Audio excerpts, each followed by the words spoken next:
Welcome to Savage Harry. Today's adventure: what if Harry's magical core at age 5 broke 89 binding curses and hunted down every Death Eater spy? If you haven't already, smash that subscribe button and ring the bell so you never miss a story. Now let's begin. Chapter 1. The cupboard under the stairs at number 4 Privet Drive smelled of dust and old shoe polish. It was 4 feet long, 18 inches wide, and had once held a vacuum cleaner. The vacuum cleaner had been moved out the day Lily Potter's sister discovered that the boy slept better in the dark, which meant the household slept better also, which meant the world ran on schedule. The world running on schedule was the only thing Petunia Dursley loved more than her son. Harry was 5 years old and small for it. His knees fit against his chest with room to spare. He had learned to fold himself the way other children learn to skip, by being shown, repeatedly, what happened if he did not. This particular Saturday in late July, the weather was the kind of pale, breathless heat that turned the Surrey commuter belt into a long, thin oven. Dudley had been told he could not have a third helping of trifle. He had then expressed his disagreement at a volume normally associated with industrial machinery. Petunia, having no other instrument of comfort within reach, had reached for the instrument she always reached for. The kitchen door snapped open. Vernon's shadow swung first, the man behind it half a beat later, all walrus shoulders and reddened neck. Cupboard. That was the whole sentence. Harry stood up from where he had been crouched at the kitchen step, picking peas off the linoleum with his fingertips, and walked. He did not look at his aunt as he passed her. He had stopped looking at her sometime around his 4th birthday. The looking back, he had learned, only made things slower. The slap came on the back of his head as he passed the threshold. Not hard. A clip the kind that did not bruise so much as tell. Petunia's hand was thin and bony, and the strike was the kind of habit that has become a tic, a way of speaking with the hands. Harry did not flinch. The flinch had also been trained out. The cupboard door closed. The bolt slid. The padlock, Vernon had added a padlock the previous winter, clicked. In the dark, Harry pulled his knees up and put his forehead against them. The wood was warm against his cheek. He breathed in through his nose slowly, the way he had taught himself, and something inside him began to move. He would never, afterwards, be able to describe it with any accuracy. The nearest words he ever found were tide and bell. Something at the bottom of him pulled back like a wave gathering itself, paused at the lowest point of its draw, and then came up. It came up through his bones first. His teeth knew it before his stomach did. There was a long second in which Harry felt every joint in his hands at the same time, every knuckle, every tendon at the wrist, as if each had been quietly asleep his whole life and was now, all at once, waking and announcing its existence. Then the heat, not the dry heat of the cupboard. A different heat, that began behind his sternum and ran outward to his fingertips in a single clean stroke, as if a candle had been lit inside him, and a wind had blown the flame straight through. And then the small snapping started. They were not explosions. There was no sound. There was no fire. There was only, behind his ribs and at the base of his skull and along the inside of each forearm and under his right eye and at the back of his neck and at his ankles and at the soft place where his collarbones met, a series of small, very particular snappings, like tiny dry sticks breaking, one after another in rapid succession. The first one took the longest. It had been the oldest, and the oldest, Harry would later understand, were tied with knots a wizard had used to use for shipping ropes. It pulled in him for almost 2 seconds before something in the resistance gave way, and after that the rest came faster. He felt one go behind his right ear. He felt one go in the bone of his pelvis. He felt one go at the joint of his jaw, and another, in a thin line, all the way down the inside of his throat, as if a silver wire had been drawn from his tongue to his belly, and then snipped at the bottom and pulled cleanly out through his mouth without bruising any of the soft places on the way. He should have cried, he did not. Some new part of him was already standing back from the body and watching the body's reactions with the detachment of a man checking the dials on an unfamiliar machine. The body did not cry. The body's breath went shallow. The body's small hands made fists. The body's eyes in the dark opened. Snappings came in clusters. There was a flurry of 7 across his shoulders that he would later realize had all been laid by the same hand at the same time, on the back of a hospital examination chair, when he was 3. There was a slow pop in the center of his palm that he would learn corresponded to a handshake at a Boxing Day, gathering whose details he had no memory of. There were 2 simultaneous flicks at the corners of his eyes, a left and a right, like the snapping of a pair of fine threads holding a pair of small curtains shut. And Harry would later find, in a long, careful conversation with a goblin in a stone room 400 miles north, that those 2 had been the ones suppressing his eyesight, and that he would never again need glasses, although for the sake of camouflage he would, for the next 12 years, sometimes still wear them. The snappings came on for what felt like a long time and what was, by the kitchen clock, 11 seconds. In the rafters of the cupboard, a single nail eased itself half a turn loose.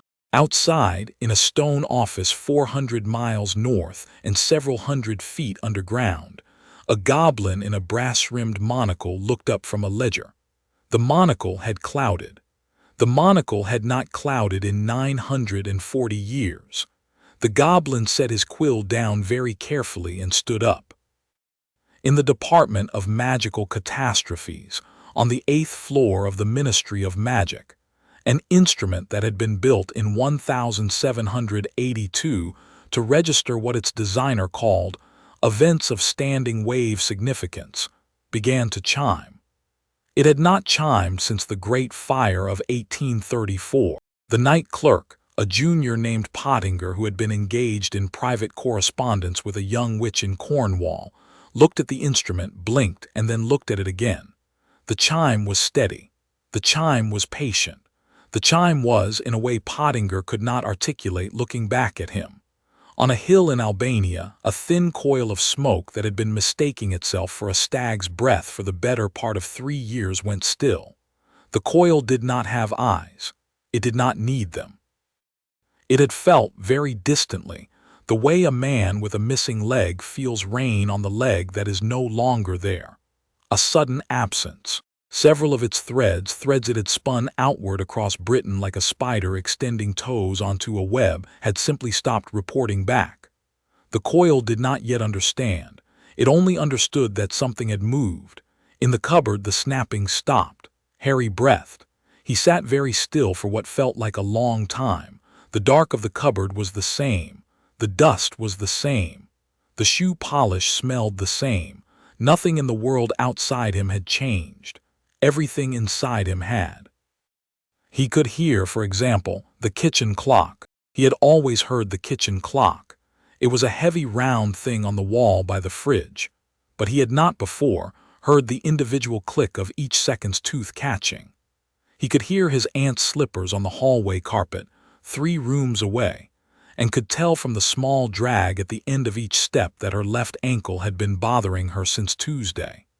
He could hear his cousins wet breathing through a door and a wall, and could tell that Dudley had been crying for the show of it and not for the substance. He noticed, with a kind of distant interest, that he was no longer afraid.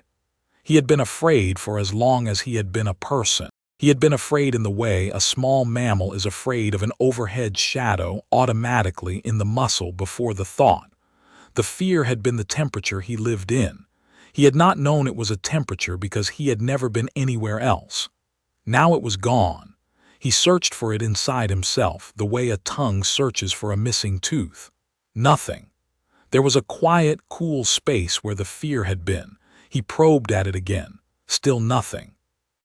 He took the 3rd breath of a child who had been holding the first 2 for 5 years.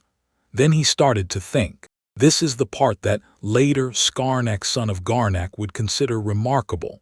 Not the magical event itself, the magnitude of which would be a matter of academic interest for 2 centuries among the goblin nation, but the fact that a 5-year-old child, in the silence following such a thing, sat in a cupboard and began, calmly, to think.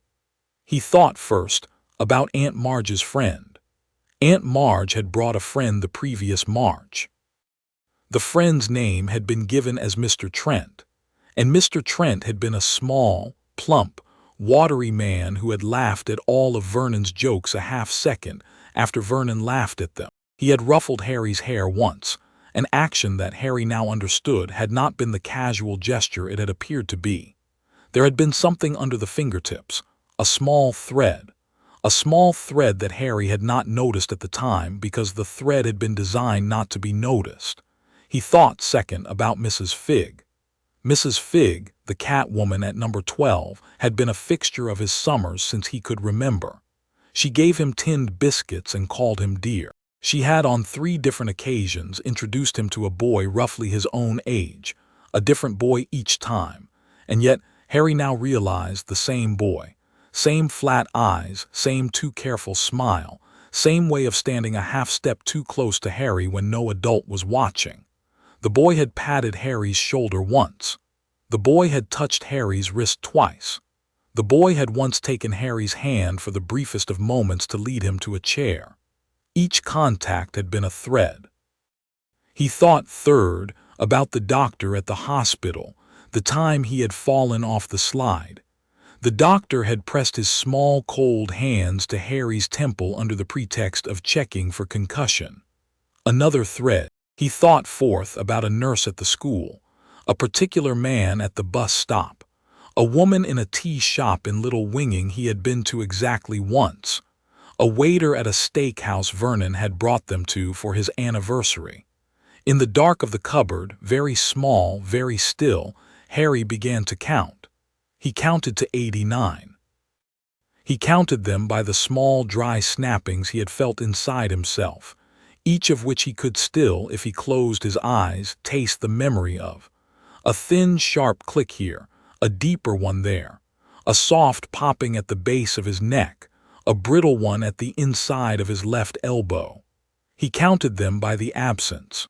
Each click had been a thread breaking, and each broken thread had a place inside his body where it had used to be tied, and each of those places he could now, with care, find and remember.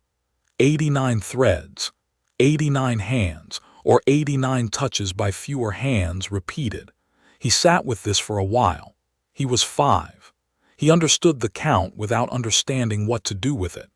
He understood that something had been done to him repeatedly by adults and that he had not known. He understood that he now did know. He understood that the people who had done it did not, yet, know that he knew. He understood, with a clarity that did not feel like a child's clarity at all, that this last part was the only advantage he had, and that he should be very careful not to give it away. There was a soft sound at the cupboard door. "Boy," Petunia said, in the voice she used when Vernon was in the next room, "you can come out. Tea is ready." Harry waited 2 seconds before answering. He had read somewhere, he did not know where, but somewhere inside him knew that 2 seconds was the natural pause of a frightened child remembering how to speak. He produced it. "Yes, Aunt Petunia." His voice sounded the same. He had been worried very briefly that it would have changed. It had not. Good. The bolt slid back. The door opened. The kitchen light, which had always been to him a flood, was now simply a light.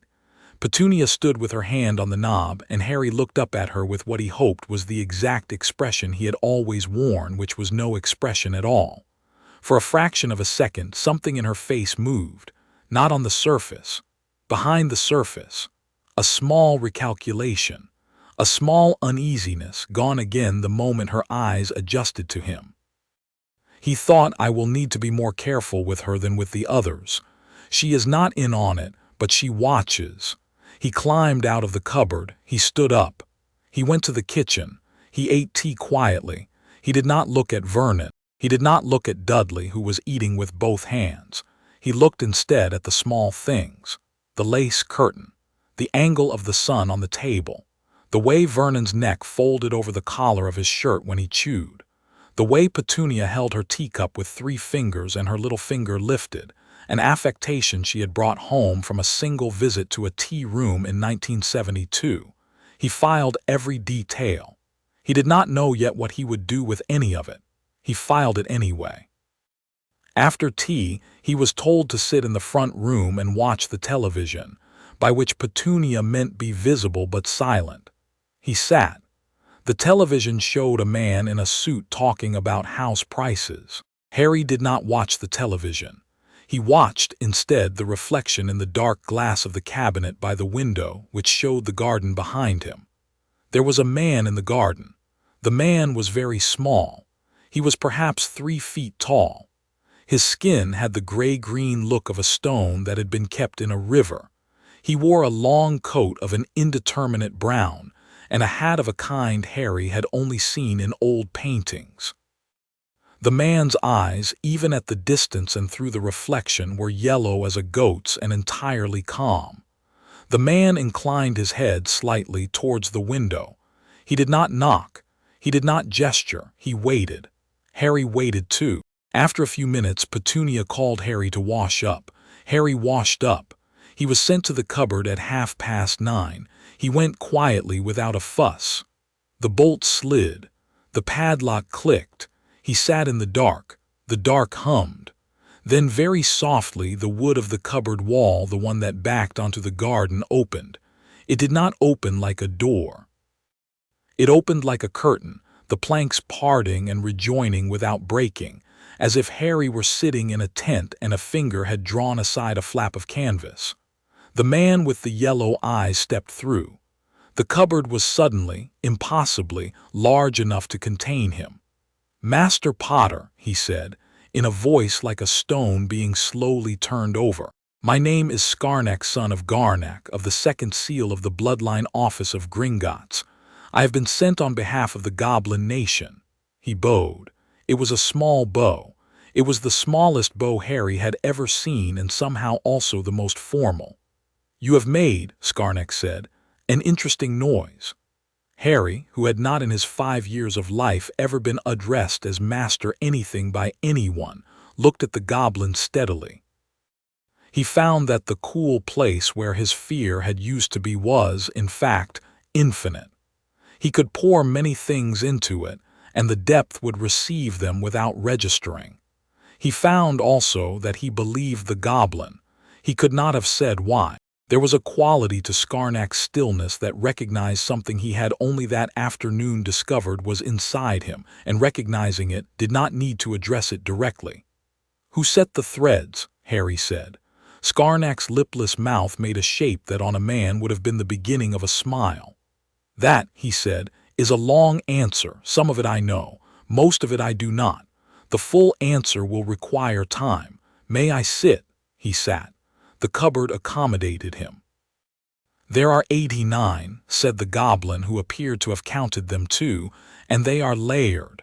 They are old. The oldest is from the night your mother died. The newest is from 3 weeks ago.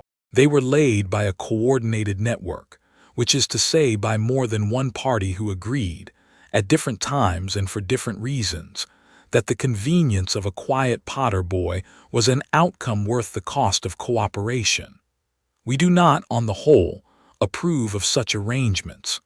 The goblin nation considers the working of an heir of a sworn house to be a matter touching our own honor." He paused. He produced, from somewhere inside his coat, a small flat case of black leather, opened it, and laid it across his knees. Inside were 89 tiny silver pins, each in its own velvet slot, each engraved with a single rune. "For your study," he said. "Each pin corresponds to one severed working. When you are older, the marks on the pins will tell you a great deal about who cast the working and when. For now, they will remind you of the count. We find that humans are forgetful. We do not wish you to forget." Harry took the case. It was heavier than it looked. "I'm 5, he said. "You are," Scarnack agreed. "That is not a problem. The dead do not become less dead with the passage of time. the names do not become less their names. You may pursue this matter at the pace your size permits. We will assist where we may. Why? The goblin considered him. Because, he said at last, the noise you made this afternoon was heard by my king, and by the king's 9 senior loremasters, and by every machine in our deeper vaults that listens for such noises. We have not heard one like it in 940 years. The boy who made the previous one founded our first treaty with the wizards. We are interested, Master Potter, in the boys who make such noises. We tend, where it costs us little, to be helpful to them. We hope where they prove worth it that they will remember us. Harry held the case in his lap. He thought about the pins. He thought about the threads. He thought about Mr. Trent and the boy at Mrs. Figg's house, and the doctor with the small, cold hands. He thought about the slap on the back of his head, and Vernon's single-word command, and the patient mechanical click of the kitchen clock. He thought about the fact that, somewhere in this country and possibly several others, 89 people were going about their evenings, eating dinner, kissing their husbands, putting their children to bed, entirely unaware that a thread they had once laid on a small child was no longer attached at the other end. He thought, quite clearly and without any particular feeling, I will find them. He thought, not now, I'm too small. He thought, but I will remember. Thank you, he said aloud. Scarnack inclined his head. There is more, the goblin said. There is a man named Severus Snape who works in a school you will one day attend, whose silence during the casting of a particular diagnostic in your first year of life is a matter of record. There is a man named Peter Pettigrew, who is officially dead, whose hand laid 4 of the bindings you broke today. There is one other party I will not name to you yet, because he is not a man one names lightly, and because, when the time comes, you will name him to me. There are 2 non-magical persons of partial magical heritage, squibs, we call them, who have been paid to watch you in public places. There are 3 persons engaged by a particular grandfatherly elder of your kind who refer to themselves, in their own correspondence, as behavior modifiers, and who have for some years had standing instructions to apply, by means of small touches and sustained proximity, a series of dampenings to your character. Scarnack paused. There was a particular kind of disgust in his stillness, of the type that does not require expression, because it is older than expression. They have been removing, he said carefully, the parts of you that we should most have wished to remain. Harry sat with this. He understood that the goblin was telling him he had been made smaller, deliberately, in order that he could be moved around more conveniently by people who had decided that his convenience was useful. He understood that those parts of him had come back today, all at once, and that he was, accordingly, no longer the boy that those people had intended. What were the parts, he asked, that they took? Quickness, said Scarnack. Memory, the faculty of being uncomfortable in the presence of dishonest persons, a certain capacity for sustained attention. Each of these had been damped in you in small successive doses, none alone sufficient to be remarked upon, the cumulative effect of which was the production of a child who was easy in a room and slow at a question. Such children are useful to people who are arranging things at a higher level. They are not, our records show, what your mother would have been content to make of you. It was the first time in Harry's life that anyone had spoken aloud to him of his mother in a sentence that contained him. He filed that too. The Snape man, Harry said. Why did he not speak? Scarnack's stillness deepened. He produced, from the same inner pocket, a folded card of stiff paper, opened it, and laid it on the floor of the cupboard between them. On the card, in a hand Harry did not recognize but already disliked, was a column of names and a column of dates and a column of small ticked boxes. This, said the goblin, is the diagnostic chain by which a child of your house was assessed at the age of 15 months for the purpose of being placed at the address at which you currently reside. It is signed by 4 names. The fourth name is the name of the man who reads aloud to your mother in the public memory of certain elders and who said, at the time he affixed his signature, nothing whatsoever about what the diagnostic showed. He tapped the fourth name with a long gray finger.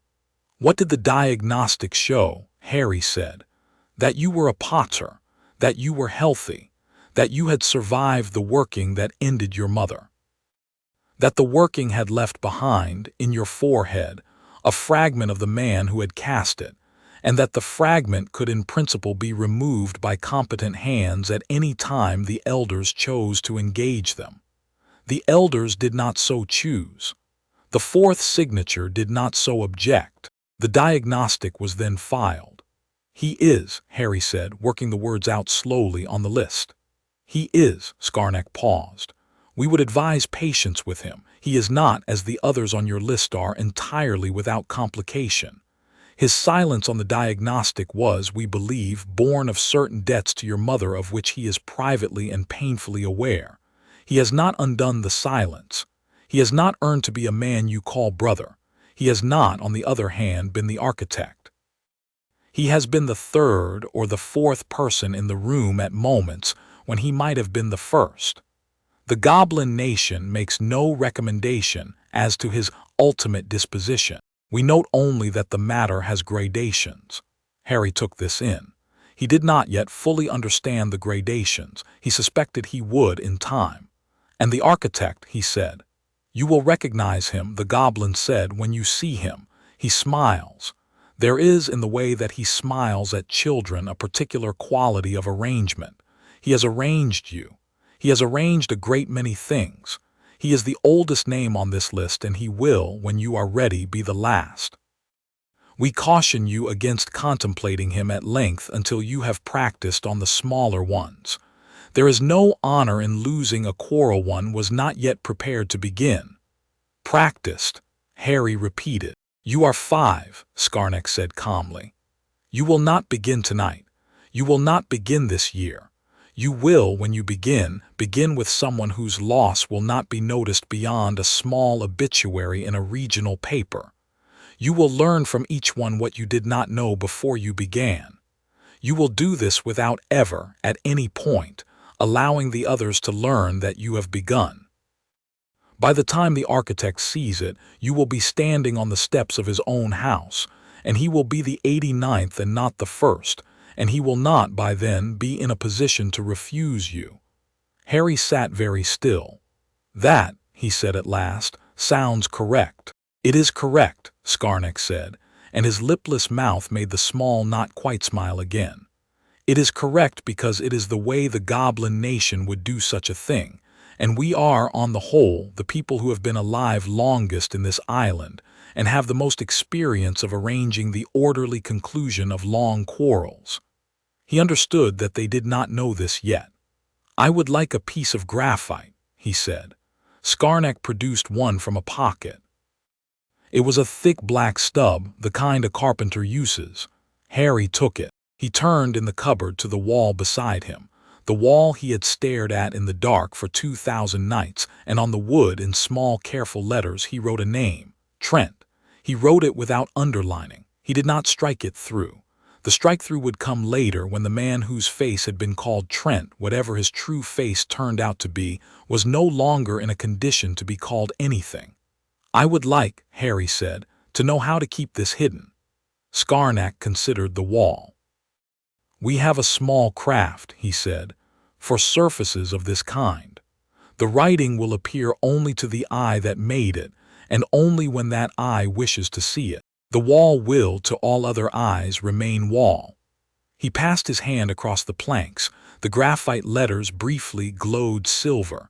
Then they were gone into the wood, into a private place only Harry would know how to look for. Thank you, Harry said again. I will return, Scarnack said, standing. Once a month, through the same fold. You will not need to summon me. The fold knows you now. When you wish to send me anything, place it in the corner where the wall meets the ceiling at the back of this cupboard, and the fold will carry it. You may write to my king when you are ready. The king reads slowly. You will have time. He looked for a long moment at the small boy with the heavy black case in his lap.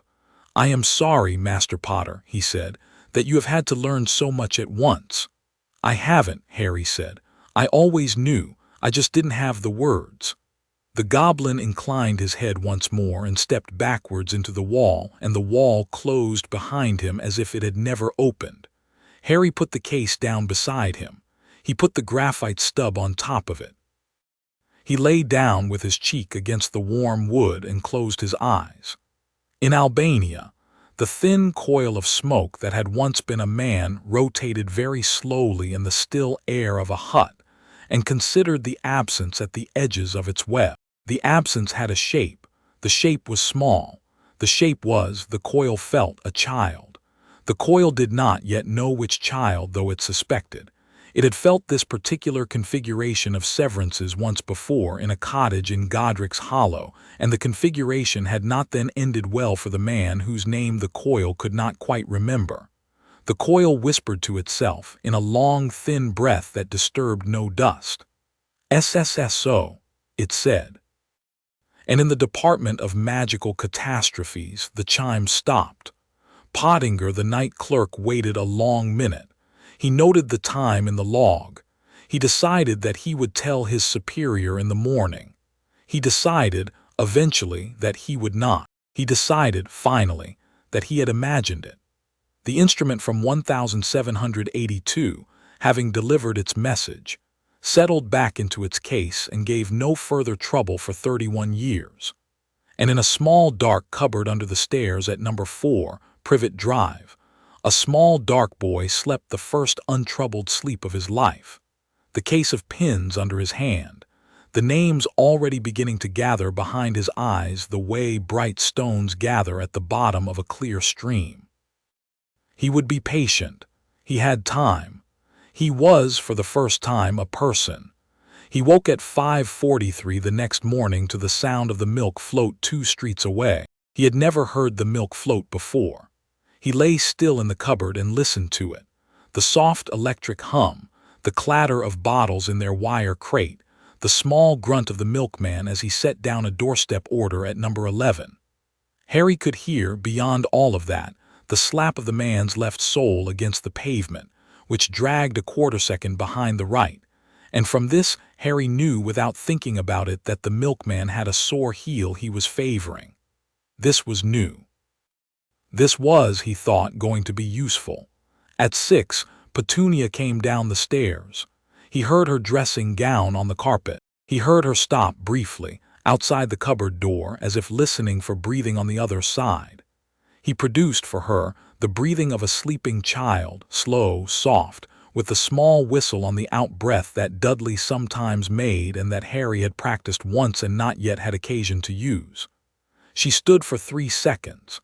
She went on to the kitchen. He thought she is going to be the hardest to deceive, because she knew Lily, and Lily, by all accounts, was clever. He thought she does not, however, know I know. That is a great deal. At 7 the bolt slid back. The padlock clicked. Petunia's voice said, "Up." Harry made the small noise a child makes on being woken, sat up, blinked at her, and climbed out into the hallway. "Wash," she said. He washed. He dressed in Dudley's old jumper and Dudley's old trousers. He went to the kitchen. He ate slowly a small bowl of cereal.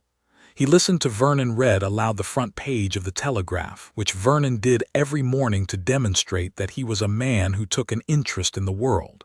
He kept his eyes lowered. He did not, at any point, allow them to focus directly on any face at the table.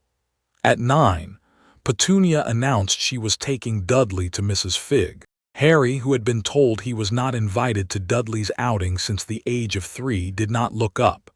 He had assumed, correctly, that he would be sent to the cupboard. What he had not anticipated was the small frown that crossed Petunia's face, the smallest possible flicker of recalculation, and the words, "You also, come on." He went. He understood, walking the 3 doors down Privet Drive, holding the strap of his aunt's handbag, because Dudley was holding her hand, that something had shifted in the household calculus. The thing inside him that had been suppressed was now no longer suppressed, and Petunia, who could not feel magic but who could feel the temperature of a room, was responding to it. She was not sure why. She had accordingly made a small adjustment of her usual routine, which was to keep him at Mrs. Figg's, where she had been told by certain visitors over certain teas that Harry would be well looked after. Well looked after. Harry, with his new clarity, understood the phrase now. Mrs. Figg's front room smelled of cat and cabbage and an old man's pipe tobacco. Mrs. Figg was on her settee, wearing a flowered housecoat and slippers that had once been pink. She greeted Petunia. She greeted Dudley. She greeted Harry with the same small, fixed smile she had used since he was an infant, the smile that did not, when one looked carefully, involve the eyes. "Hello, dear," she said. And there it was. The thing he had not, until last night, had the vocabulary to recognize. A small adjustment in the angle of her shoulders as he entered the room, the kind of adjustment a person makes when verifying that a tool they have been told about is in fact present in the room. She was, Harry now saw, looking at him to confirm that he was still the boy she had been told he was. She was, with the small fixed smile, performing the check. He produced for her the boy she expected. He looked at the floor. He half hid behind Petunia's coat. He whispered hello at the edge of audibility. He let his shoulders curl. He did, in short, every single thing the dampened version of himself would have done. She relaxed. Visibly, fractionally, but she relaxed. He filed that too. Petunia left. Dudley made directly for the biscuit tin. Mrs. Figg called over her shoulder for the boy at number 16. "Eric, love, come and play," and a boy appeared from the back garden as if he had been waiting for the call which he had been. This was a different boy from the previous three. This boy had pale brown hair and a chipped front tooth. His eyes, Harry now understood, were the same eyes. The eyes did not change between boys. The eyes were a job description. "Hullo," said the boy. "Hullo," said Harry. The boy put a hand on Harry's shoulder. It was a perfectly ordinary gesture of childish camaraderie. Harry felt the touch on his jumper and through the wool, and felt, quite distinctly, the small flick of intent that the boy's hand had been trained to deliver. A thread. The thread, of course, did not catch, because there was nowhere left in Harry for a thread to catch. It slipped off him into the air the way water slips off a waxed coat. The boy's hand did not know this. The boy's hand finished its motion and dropped to the boy's side, satisfied. Harry, for the first time in his life, performed an act of conscious deception. He let his shoulders sag in the precise place the thread would have settled, by the precise small amount the thread would have settled them. He let his eyes go a little glassy. He let his mouth slacken slightly at the corners. The boy nodded, satisfied a second time. "Come and play," said the boy. They played. Harry played the part of the dampened boy. Mrs. Figg watched with the corner of her eye while pretending to knit. Dudley, who had been given a packet of custard creams entire, paid no attention to any of it. The grandfather clock on the mantel ticked its old patient tick.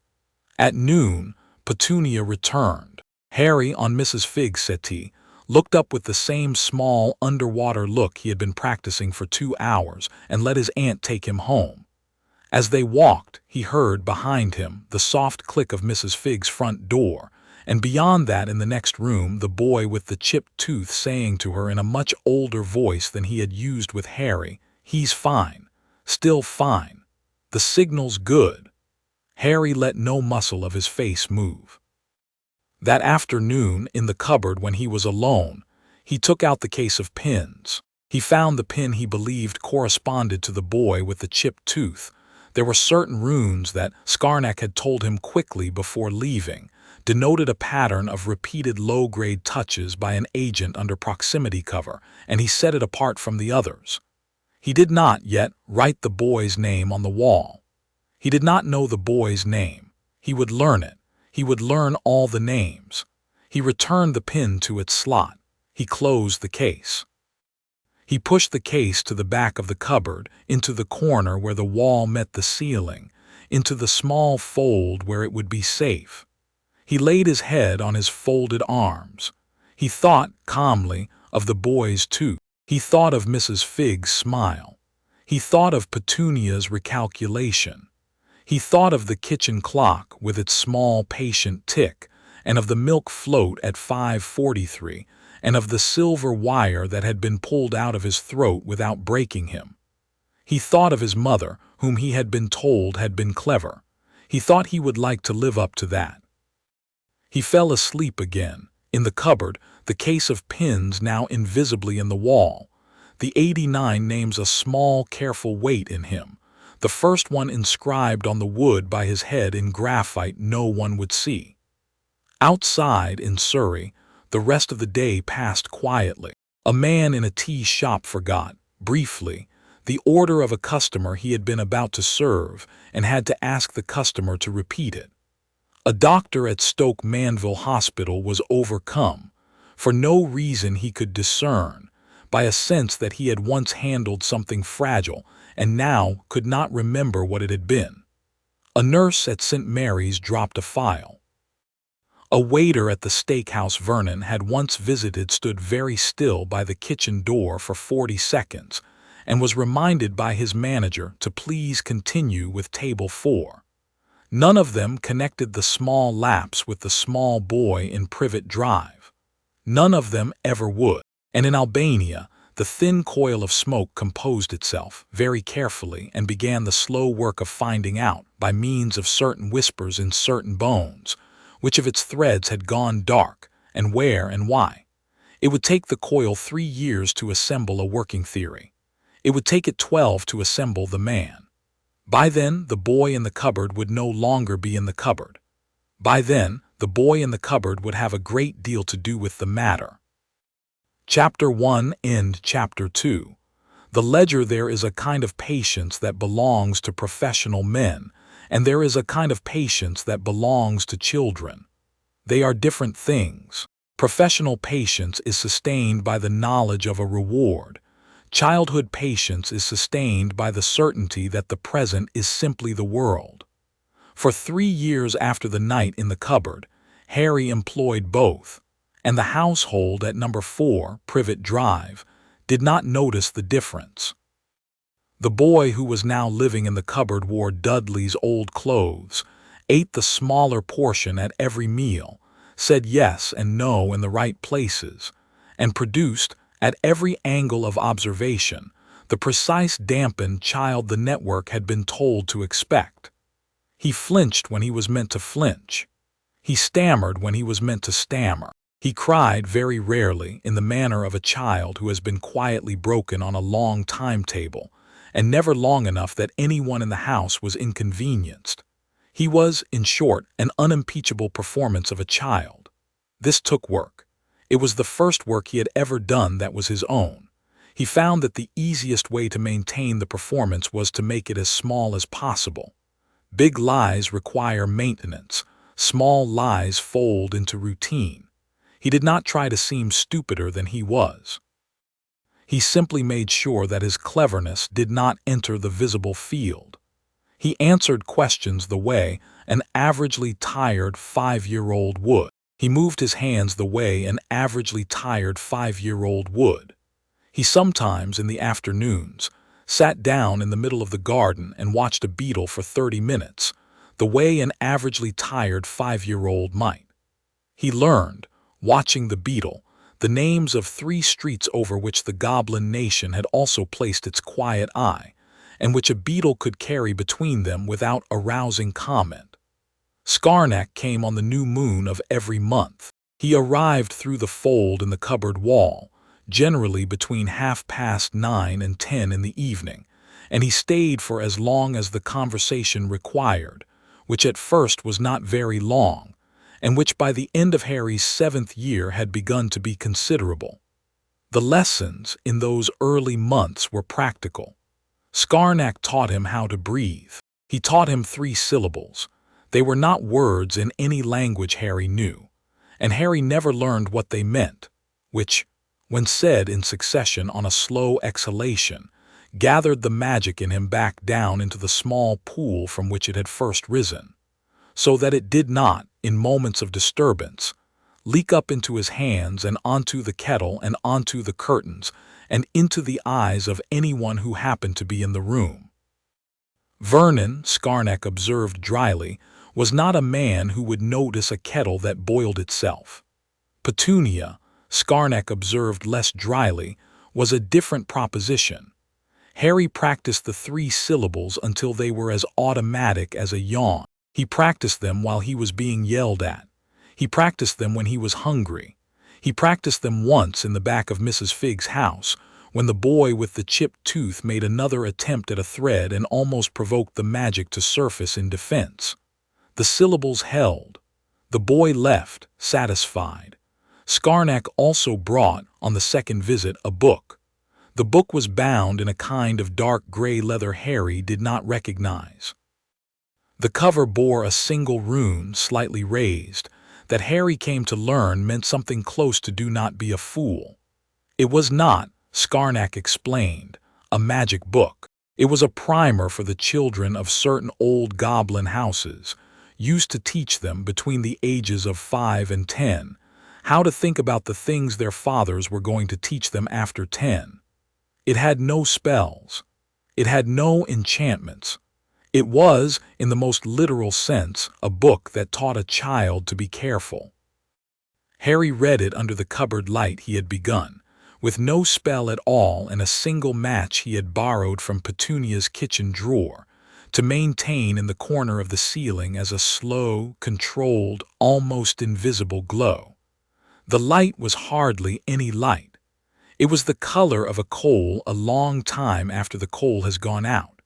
It was enough. The book taught him a number of things he had not before known he did not know. It taught him that an enemy of average competence will, in any room shared with you, place his back against the wall most distant from the door, and that you can therefore, by choosing the chair he will not choose, determine in advance which way he will look. It taught him that the human eye is naturally drawn to motion at the edge of its field, and that therefore the safest place to keep an object is the place at which someone has already looked, very briefly, and decided that it is uninteresting. It taught him that voices carry through air, water, and wood at different speeds, and that a man who is listening for you in any of those mediums can be made to hear you in the wrong one by minor adjustments to which surface you put your hand on while you speak. It taught him that all human beings and most goblins have, in the small muscles around the mouth and at the inner corners of the eyes, certain involuntary movements that occur during deception, and that the only effective method of detecting them in another person is to know, with very great clarity, what those same movements look like in yourself when the lie is yours. This last lesson required a mirror. Harry did not in the cupboard have a mirror. Scarnack brought him one on the 3rd visit. It was a small disc of polished metal not larger than a saucer. It did not, when looked into, give back any image other than the face of the looker in great detail and at any age the looker chose. It was, Scarnack said, the kind of mirror goblin children used for their first 10 years. Older goblins required a different kind. Harry took the saucer mirror, propped it against the cupboard wall in front of him each night, and practiced, for half an hour at a time, the precise muscles he used when he lied. He learned the muscles. He learned them so well that he eventually became able, when he chose, to suppress them entirely, which is not the same as not lying. It is the more rare thing, which is lying in such a way that not even one's own face knows. By his 6th birthday, he could deceive Petunia about anything for which she was not already actively watching. By his 7th, he could deceive Mrs. Figg. The boy with the chipped tooth was retired. A new boy, taller, named Aaron, appeared in the autumn of Harry's 6th year. Aaron had a different small set of touches he was paid to deliver: a clap on the back, a careless brushing of the hair, an arm thrown around the shoulder during a shared joke, and Harry let each of them land precisely as the network expected them to land, and produced, in his shoulders and at the corners of his eyes, exactly the small dampenings the touches were intended to produce. The network's records, Skarnak reported with a thin satisfaction, were filed in Cardiff under a particular code that meant subject responding normally to standard regime. There was no follow-up. The first year was watching. The second year was watching with a notebook. The notebook was, of course, not a paper notebook. A paper notebook in the cupboard would have lasted approximately 14 hours.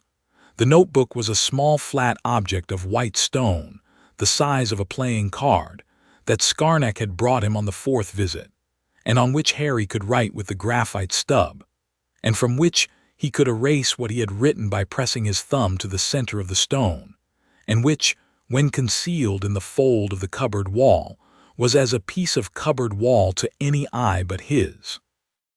On the stone, by the end of his 7th year, Harry had recorded the following, 27 of the 89 names, the home addresses of 13 of them, the places of work of 9, the daily routines, with margin notes on which days of the week were soft and which days were hard, of 6, the relationships, where these could be inferred from observation of repeated encounters, of 3 pairs of agents who appeared to know each other personally, and who, in the small smiles they exchanged on certain Tuesdays in a particular tea shop in Reading, were not aware that they were being watched by a small boy crouched in the playground across the street pretending to lace his shoe.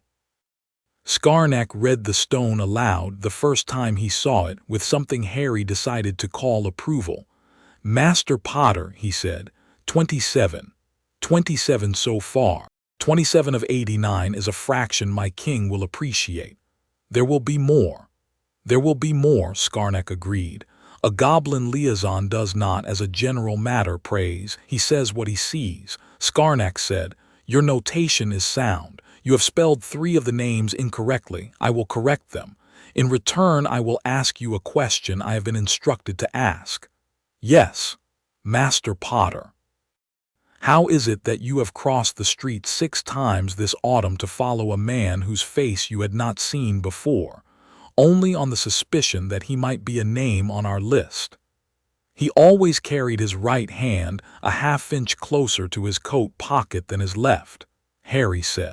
"I asked myself why a man would keep one hand half an inch closer to his pocket than the other when he was not holding anything in his pocket. I supposed it might be that the pocket contained something he wanted to be able to reach. I supposed further that the something might be a wand. I supposed further that the man's face was not a face the network would have used in Surrey if I had been likely to recognize it, which suggested that the face had been changed. The walk had not." "The walk had not," Skarnak repeated. The lipless mouth made the not quite smile. "You may have a knack." Harry, who had never had a knack for anything in the conscious view of any adult who had previously known him, accepted this without expression. "Who is he?" Harry asked.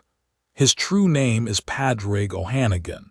He is a squib of Irish extraction whom your unnamed architect engaged 8 years ago for the purpose of providing surveillance in the south of England. He has been paid quarterly in cash. He has no family. He has, in the course of his career, surveilled approximately 40 children of your kind, of whom you are the 17th. He is, in the goblin nation's view, a person of low character. He goes shopping on Wednesdays," Harry said, "at the Tesco on the High Street in Little Winging. He drives there in a small green car. He buys cheese and milk and a copy of the Racing Post. He sometimes, after the shop, walks alone in the public footpath that runs through the wood behind the cricket ground. There is a footbridge in the wood over a culvert. The footbridge has a loose railing on the downstream side.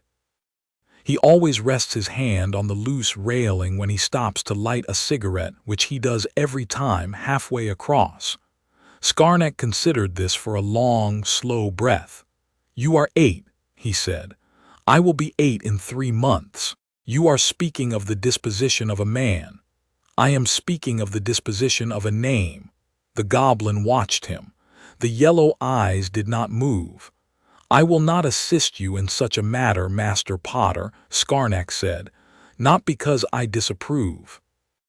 Because if I assist you, the working is mine, and the working must be yours, and if it is mine, then when the architect comes in the end to read the list, he will read the wrong hand on the first name and the wrong hand on the second, and he will know by the third that he is hunting goblin work and not boy work, and he will arrange accordingly. The first work must be yours. After that, perhaps, we may discuss. Harry nodded slowly. He realized, already known this. He had wanted to hear it said aloud anyway. What will you do? He asked. I will be at the corner of Privet Drive on the afternoon you go, said Skarnak. I will see that you return. I will not raise a hand to him. I will, however, attend afterwards to the small details. A boy of 8 is not equipped to be his own undertaker. A goblin liaison is. Thank you, Master Potter. Do you wish to ask me what one does in a wood with one's own hands against a grown man who has spent half his life surveilling children of your kind? No, Harry said. I have read the book. I have thought about it. I have a theory. Tell me the theory, Harry told him. The telling took 11 minutes. There were 5 elements. None of the elements involved spells. 2 of them involved bees. 1 of them involved the loose railing of the footbridge.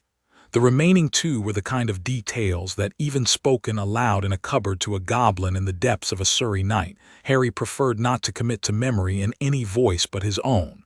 Skarnak listened to all of it. At the end he said, "It will hold." "Yes," said Harry, "you will hold also. I have been preparing." "You have been preparing well, Master Potter. The hand is steady. The eye is steady. The breath is steady. The matter at the center is not steady, but it does not need to be. Hands work without it. The hand will not remember in the morning what the heart did not feel in the evening. This is, on the whole, a mercy." Harry did not answer this. He understood it. He would understand it more after. The day was the 17th of June, which was a Wednesday. The cricket ground at the edge of Little Winging had been mown the previous Friday, and the grass was already growing back in soft, thin spears. The wood beyond the boundary was full of the small noises of June. The footpath through the wood was empty on weekday afternoons. Harry was on a school bicycle he had quietly borrowed from the rack at the primary school. He was wearing a pair of small dark glasses he had taken from a kitchen drawer at Mrs. Figg's house, on the principle that even after a magical event one should keep one's face, in public, slightly camouflaged. He had a small wax paper packet of crushed sugar in his pocket. He had 2 thin wires he had pulled out of Aunt Petunia's chicken wire by the runner beans. He had timed Padraig O'Hannigan over the previous 5 Wednesdays. The man left the Tesco at 3:26. He walked, in the slow, rolling way of a man who had been a fast walker for too long, and was now suffering for it in the hips, the 8 minutes through the high street to the cricket ground. He paused always at the boundary fence to spit. He continued into the wood. He arrived at the footbridge on average at 4:20. Harry was at the bridge at 4. He laid the wax paper packet on the upstream railing, the one without the loose section, and unfolded it. The sugar shone. He stepped back 20 paces and crouched in the bracken. The bees came. They were not summoned. Bees are not summoned by children. They were attracted by the sugar. They were attracted also by a small set of 3 syllables that Harry, who had practiced them every night for 3 years for unrelated reasons, had discovered by accident, the previous April, could be put one after another in such a sequence as to make a person of unusual magical sensitivity into a focal point of insect attention. He had not before today used the variant. He had tested it only on midges at the bottom of the garden. The test had worked. By the time Padraig O'Hannigan arrived at the footbridge at 4:20, the upstream railing was wearing a dense, slow-moving glove of bees. The bees were not angry. They were, in fact, drunk on sugar. They were placid. They merely happened to be in great numbers where Padraig had been planning to put his hand. Padraig did not put his hand on the upstream railing. He put his hand on the downstream railing as he always did. He fished out his cigarette. He fished out his match. He turned slightly to see what the buzz upstream was about, and as he turned, he leaned very slightly on the loose railing. The loose railing did what Harry had been confident for 3 weeks that it would do. It gave. It did not snap. It only gave. The downstream railing of a footbridge in the wood behind Little Winging Cricket Ground is not a thing built to snap. It is a thing built to be replaced once a decade by the council. The lower bolt had been working loose for years. Today, with 11 stone of Padraig O'Hannigan's weight on it at the exact wrong angle, it slipped its fitting. The upper bolt followed in the smallest of heartbeats, and Padraig found himself, mid-cigarette, half over the edge. He grabbed for the upstream railing. He grabbed for it without looking. His hand closed on what should have been wood. It closed on bees. The bees, woken into rapid action by the sudden compressive weight of a human palm, did what bees in those circumstances do. They stung. They stung in the cluster of more than 40, all at once on the inside of Padraig's wrist and palm, which is a place not many people have ever been stung by 40 bees. The pain was sudden and extreme. Padraig let go. Padraig fell. He fell 6 feet into the culvert, which on a normal Wednesday in June would have held perhaps 4 inches of slow brown water. Today, after the storms of the previous week, it held nearly 3 feet. He came up sputtering. He came up swearing. He waded to the side of the culvert. He attempted to climb out. His hand was the size of a glove and turning blue.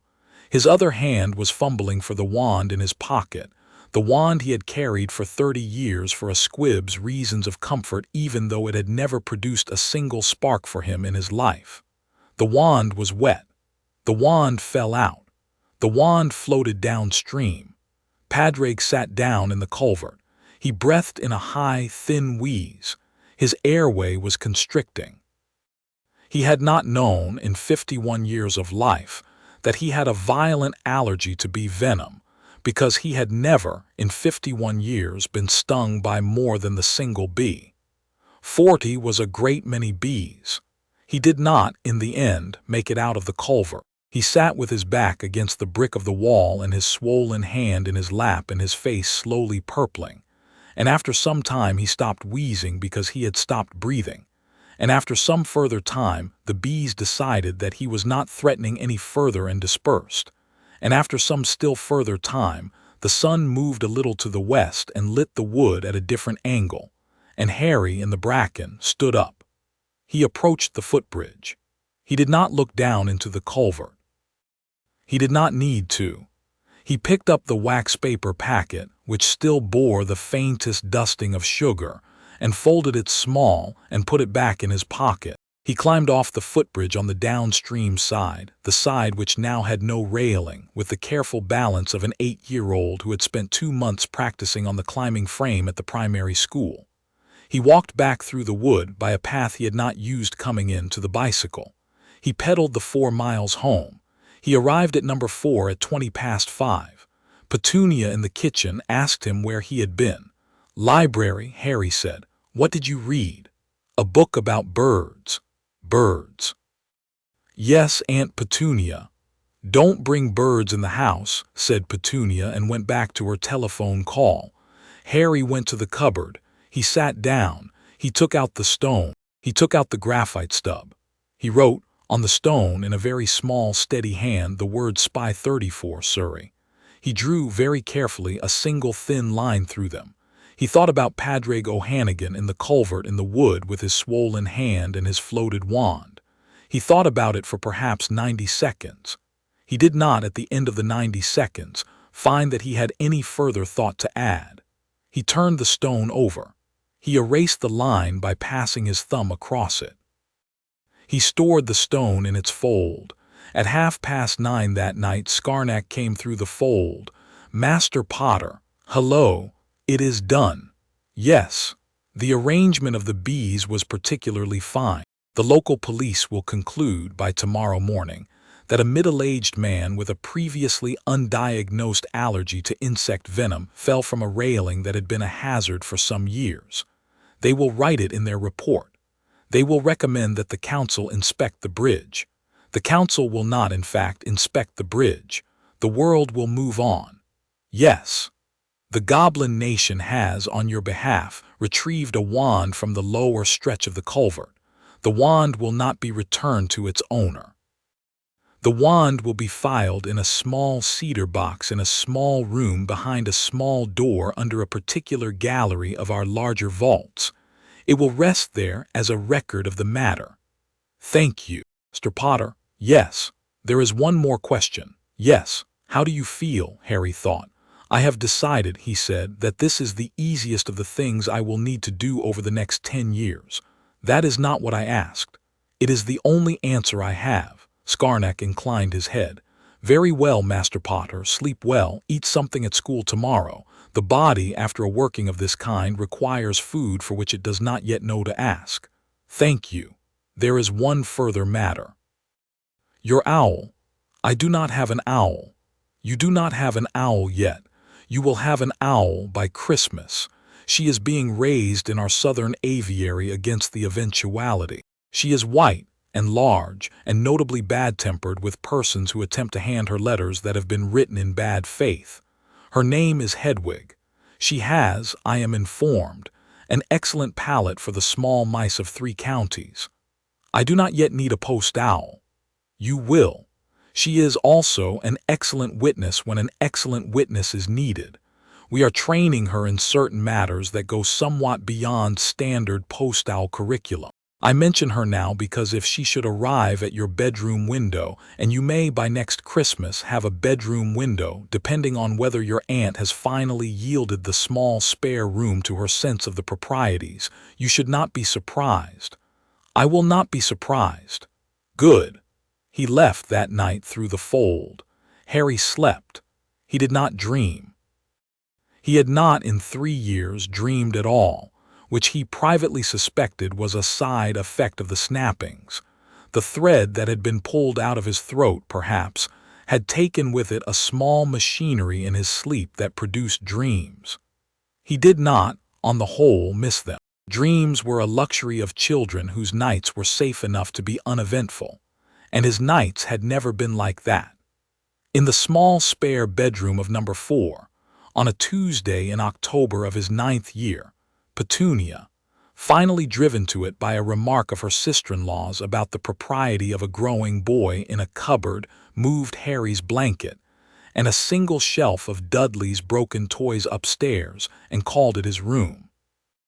The cupboard remained available to him for the storage of his belongings, by which she meant the storage of whatever the room could not contain. Harry, who had taken care to seem appropriately surprised and grateful, moved his things upstairs. He took the case of pins. He took the stone. He took the saucer mirror. He took the small leather-bound book. He left in the cupboard wall the fold which was not his to take. The room had a window. The window looked out across the back gardens towards the high black line of an oak tree at the bottom of the row. On a Wednesday afternoon of his 9th winter, a snowy owl came down out of the oak and settled on the windowsill and tapped the glass once with her beak. Harry opened the window. The owl walked in. She was very large. She had a small leather band on her left ankle bearing a single rune, which Harry by now recognized as the rune of the bloodline office. Hedwig, he said. She gave him a look that in a man would have been read as offended dignity at being addressed by name before the introductions were formally complete. In an owl it was approximately the same look. She held out her right leg. There was a small slip of parchment tied to it. Harry untied the parchment. He unrolled it. Scarnack's hand, Master Potter. The bird is yours. Please feed her.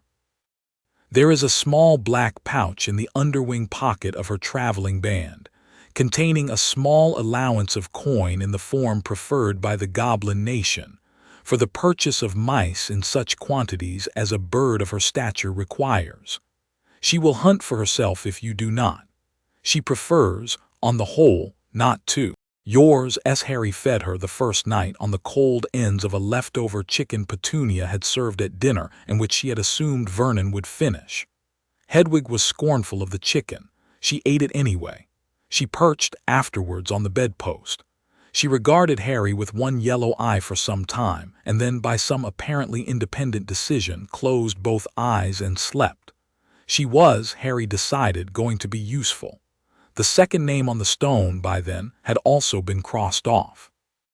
It had happened, by Harry's design, in a different country. Scarnack, who took an interest in such matters, had observed in late February that a particular member of the network, Tobias Hennon, a behavior modifier of order affiliation, who had once, during a single afternoon at a chemist's in Reading, laid 4 bindings on Harry under the cover of a fitting for a child's set of corrective spectacles, was holidaying for a week in Brighton with his wife, and was in the habit of taking his evening cigar on the balcony of his 4th-floor hotel room. Tobias had a wife who did not enjoy his cigars. Tobias had a balcony with a wrought iron railing that was, by Harry's calculation, half an inch lower at its midpoint than a man of Tobias's height was used to. Tobias had a habit of leaning his forearms on the railing and looking out at the sea. Tobias had, on the Tuesday evening of his Brighton week, 3 glasses of an indifferent wine at dinner and 1 further glass on the balcony, in the company of his cigar and his thoughts, of which he had not many. Tobias did not particularly notice the boy he had vaguely registered, that morning at the seafront, looking at him for a fraction of a second longer than other children might. Harry had not gone to Brighton. Harry was, at the relevant moments, demonstrably at Mrs. Figg's house, in front of Mrs. Figg and 2 of her cats and a teapot, eating a cucumber sandwich. He had, however, the previous Sunday, while ostensibly out for a walk with Dudley's class on a school trip to the South Coast, paused for 13 seconds at the foot of a particular hotel and looked at a particular balcony. In those 13 seconds he had set, by a very slow and very quiet movement of his right hand in his pocket, a small working, not a curse, not a hex, not anything that would have shown up on a censor, but a small alignment of the structural integrity of one particular bolt at one particular point of one particular railing, such that the bolt, on the Tuesday evening, when leaned upon by a man weighing 15 stone, would precisely, in the small, careful manner of metal that has been told to fail. He had read about the technique in the small leather book. He had practiced it for 2 months on the back gate of number 4, which Vernon was forever asking him to oil. He had become, in the goblin estimation, competent at it. Tobias Hennon went over the rail at 9:20 on the Tuesday evening in question. He fell 4 stories. He landed in a tub of begonias outside the kitchen door of the hotel. He did not survive. The local police concluded a man of his age and drinking habits had leaned too far. His wife, sobbing, agreed. The order, when it later came to look into the matter, found no trace of foul magic. Because there had been no foul magic, there had been only a single, very small, very slow piece of metal fatigue, of a kind no Auror would think to look for. Harry crossed off Spy 61 on the stone. He wrote beneath it in his small, steady hand, 2 of 89. He continued that month to be a small, dampened, well-behaved child in Mrs. Figg's front room. He continued to bring home satisfactory reports from school. He continued, on the rare occasions Petunia took him to the market, to walk 3 steps behind her with his head down. He continued in private to listen. In between the first kill and the second, Harry had also begun to learn things about himself that the network had not, in its long, quiet planning, taken account of. He had begun to learn, for instance, that he could hold his attention on a single subject for as many hours as he chose, provided he did not pretend at any time during those hours that he was doing anything else. He had learned that he could, by a small adjustment of breath, slow his pulse from the 72 beats of a calm child to the 56 beats of a child who was reading a book of unusual dullness, and that the slowed pulse, in turn, slowed his thinking in precisely the small, steady way required for the planning of certain operations of which haste was the principal enemy. He had learned, too, that magic was not, as the books in Mrs. Figg's house had once implied to him in passing, a thing one did with a wand and a Latin word. It was a thing one was. Wands and Latin words were channels by which one's magic, which would otherwise sit at the bottom of one like still water, could be brought up and used. There were other channels. There were channels he was inventing for himself. There was, for example, the channel of patience, by which a small alignment of structural metal, sustained over a Sunday afternoon, could outperform a reductor curse on a Tuesday evening, because the reductor curse left a trace, and the Sunday afternoon did not. There was the channel of compound observation, by which the noticing over 6 weeks of the daily routine of a man and his wife and his cat could be folded together into a single small certainty about which moment of which Tuesday a particular bolt would be most usefully embarrassed in its duty.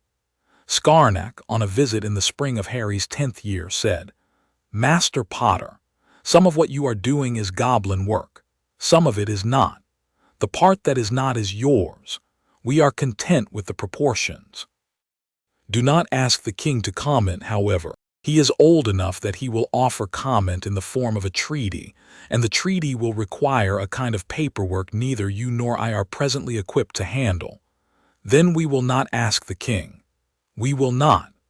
By the end of his 10th year, the stone bore 6 lines. None of them had been crossed off yet. He had elected, after the second, not to act again until he had refined a third technique, on the principle that 2 of the same kind of accident was a coincidence, 3 would be a pattern, and a pattern would draw the wrong kind of attention. The third technique he was preparing Chapter 2 and Chapter 3. The train. The Hogwarts letter arrived on a Tuesday, which Harry had predicted to within 4 days. He had predicted it from the schedule of the post owls he had been observing through Hedwig, most of whom, it turned out, lived in a sort of cooperative roosting tower in Yorkshire run by a goblin-affiliated postmaster, and most of whom were dispatched on a particular day of the week for school business. He had not, however, predicted the manner of its delivery, which involved 1,000 and some odd duplicate letters arriving through every available aperture of number 4 over a period of 48 hours, until Vernon, his face the color of beetroot, packed the family into the car in a state of panic, and drove them to a hut on a rock in the sea. Harry, in the back seat of the Ford Anglia, said nothing. The shouting was Vernon's natural state, and Harry had long ago learned to treat it as weather. He looked out of the window, and he thought. He thought, mostly, about who in the network was responsible for the school's correspondence routing. He thought about whether the 1,000 and some letters were standard procedure for resistant Muggle households, or a particular gesture, aimed at himself, by a particular grandfatherly elder. He thought about Hagrid, whose appearance he had been told to expect, and whom Skarnak had described, in a fond, slightly weary tone, as a man whose loyalties were as large and as straightforward as his hands and could not, accordingly, be a matter of suspicion. Hagrid arrived in the small hours of his 11th birthday, breaking down the door of the hut with a pink umbrella. He gave Dudley a pig's tail. He gave Vernon a piece of his mind. He gave Harry, with an enormous pink-iced cake that had survived an Atlantic gale in a coat pocket, the truth, or at least that portion of the truth that Hagrid believed, which was the portion he had been told. Harry listened. He was, by then, a practiced listener. He watched Hagrid's face. He watched, in particular, the small involuntary movements at the corner of the eye that occurred when Hagrid said, your parents was killed by you know who," and then the slightly different movements that occurred when Hagrid said, "Ye are famous, Harry, the boy who lived. Course, ye wouldn't remember." The first movement was grief of the genuine kind. The second movement was a kind of recitation. Hagrid had been told what to say to Harry about Harry's fame. The instruction had been gentle. The instruction had been recent. Harry let none of this show on his own face. He ate the cake. He asked the small questions an 11-year-old just informed of being a wizard would ask. He let Hagrid take him to London.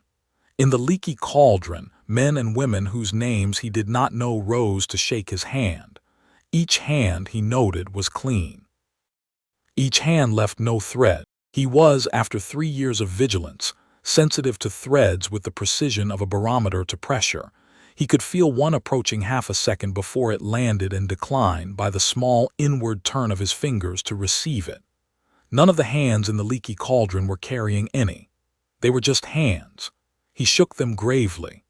Then Hagrid took him to Diagon Alley, and Diagon Alley took him, in due course, to the white marble steps of Gringotts. Hagrid hesitated on the threshold. He had business of his own here on Dumbledore's behalf, a small package from Vault 713, the contents of which Harry did not know, because Hagrid did not himself know, and that was the kind of arrangement that produced loyal couriers. Hagrid was carrying a sealed letter from a man whose handwriting Harry had now seen, on diagnostic chains in goblin custody, often enough to recognize on first sight. Harry filed that. Inside the bank, behind the long row of high counters, a goblin in a brass-rimmed monocle looked up from his ledger as the door swung shut. The monocle did not, this time, cloud. The monocle, in fact, gleamed. "Master Potter," said Scarnack, son of Garnack, in the official voice of a goblin nation that did not, in public, admit to having held conversations of any depth with a 5-year-old in a cupboard. "Your key, please."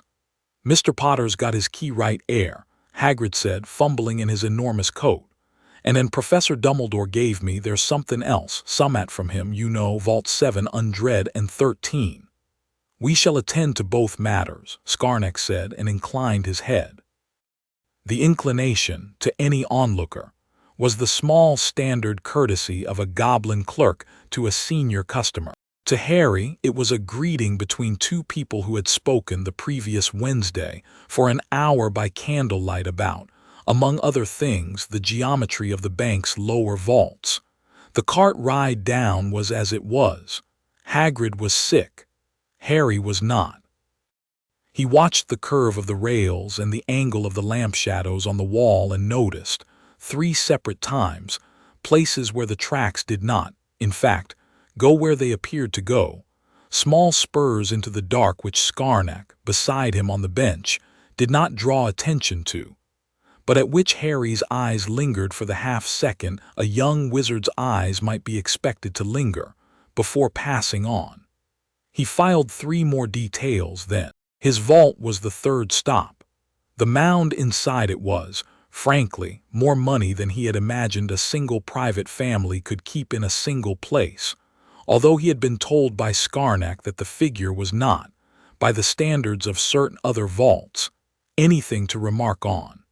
He counted by tens with his eyes, did the multiplication, accepted Hagrid's small advice about how many of which coin to bring upstairs for his school list, and pocketed the result.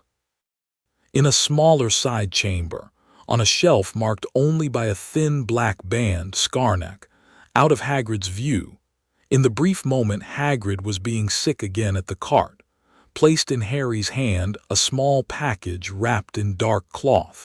"Master Potter. Yes, this is the list. Yes. It is now in a form that may be carried into your school.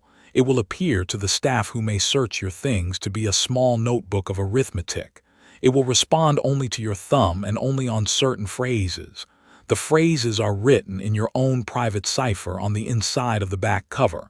You will memorize them. You will burn the back cover. You will then forget the cipher except in your sleep. Yes. Your owl will, at intervals, come to me through the southern aviary with messages. They will not pass through any official school post. Yes, two of the names you will see in your first week at school are men with whom we caution restraint. The first is Severus Snape, whose place in this matter has been explained to you.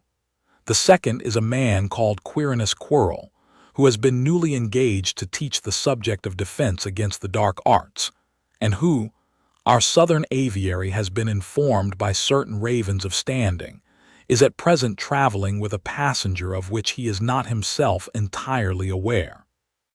The passenger is the coil that has been listening since you were 5 for the absence of certain threads. Harry took this in. The wraith is in the school. The wraith is this term in the school. He has thinned himself onto another man, whose body he is using as an inn while he waits for an opportunity at a particular small object in Vault 713, which is at this hour, by curious coincidence, being transferred under guard to the school. Hagrid is bringing it.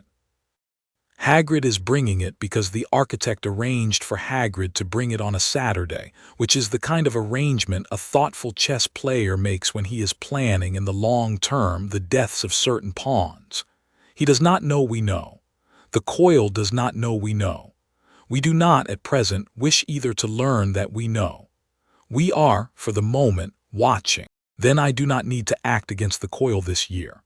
You will not have to. The coil is not a binding. The coil is not a man with a hand to lay a thread. The coil is in the end a separate problem. We will arrive at it. We will not start with it. We will start with the small clean names that are easy and unimportant, of which the school has perhaps a dozen, and we will work. Yes. Hedwig has been instructed to bite anyone who attempts to handle her tail feathers in your absence. Thank you. Scarnack inclined his head once more, in the manner of a senior clerk dismissing a senior client, and Harry climbed back into the cart, and Hagrid was sick once more, and they ascended. In Ollivander's, the small bell over the door rang in the absolute quiet of a shop that had not had a customer in 7 hours, and Mr. Ollivander emerged from between the high stacks and said, "Ah, Mr. Potter, I wondered when I would be seeing you." Harry put his hand on the small notebook in his pocket. He did not immediately take it out.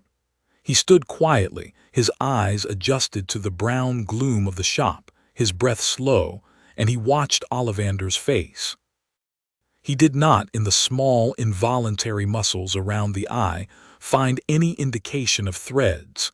He found, instead, an old curiosity. He found a man who had been waiting for a long time for him. Ollivander tried him on wand after wand. Each one Harry let himself fail to fit. He could have, he suspected, made any of them work. There had been a curious lightening in his arm when he gripped the holly handle of one and the rowan handle of another and the cherry of a third. But he was looking in the long second of contact with each for the small involuntary indication on Ollivander's face that this was the one. He had been told to wait for it. It came on the 11th wand. Holly, 11 inches, phoenix feather. The light in Ollivander's eyes was no longer curiosity, it was confirmation. Harry let the wand sing. He let it warm in his hand. He produced the small, open-faced look that an 11-year-old was expected to produce, on the discovery that magic was real and was, in part, his. Curious, Ollivander said. Curious. What's curious? Harry asked, because an 11-year-old would have asked it. The phoenix who provided this feather provided only one other. Only one, just one other feather. The wand made from that feather gave you that scar. Harry held the wand a little tighter. He did not otherwise change his face. Yes, he said, curious.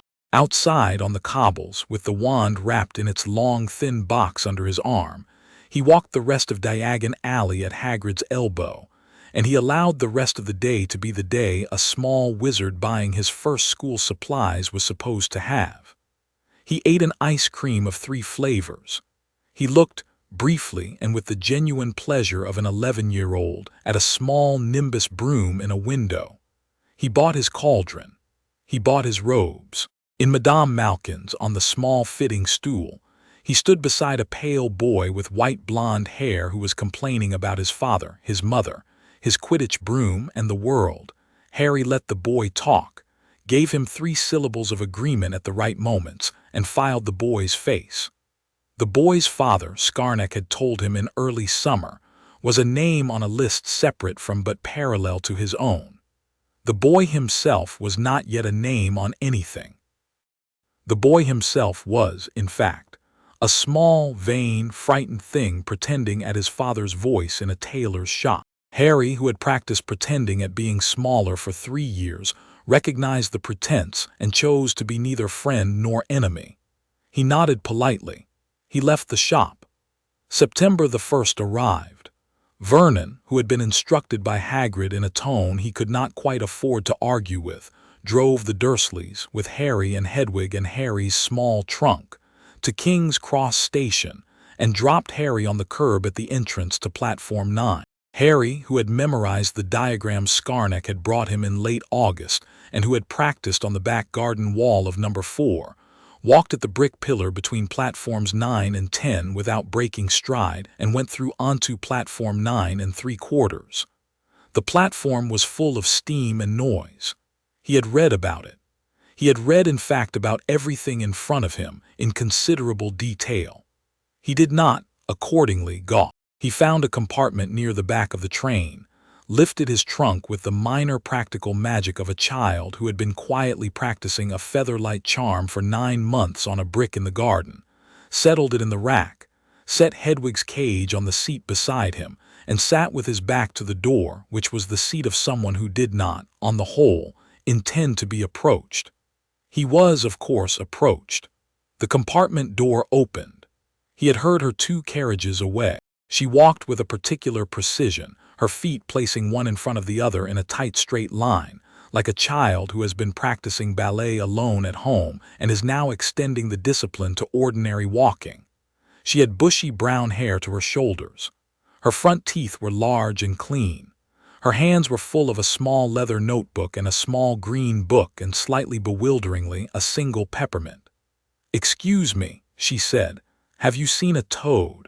Neville has lost his toad." "I have not," Harry said. "Oh," she regarded him, "you're Harry Potter. Yes, I read about you." "In what?" The question startled her into a slight pause, which was a thing the question had been designed to do. He was not by reflex a boy who allowed even casual statements to pass without specifying their source. "Modern magical history," she said, "and the rise and fall of the dark arts and great wizarding events of the 20th century. There was a chapter." "Did the chapter," Harry asked, "tell you what I look like?" "It described you. I recognized the scar." She hesitated. "I'm sorry." Was that rude?" "It was efficient." She blinked. The blink was a recalculation. It was a different recalculation from Petunia's. It was the recalculation of a person realizing that the thing in front of her was not what she had expected and might, on inspection, be more interesting. "My name is Hermione Granger," she said. "It is good to meet you, Hermione." He gestured at the seat opposite. She sat down.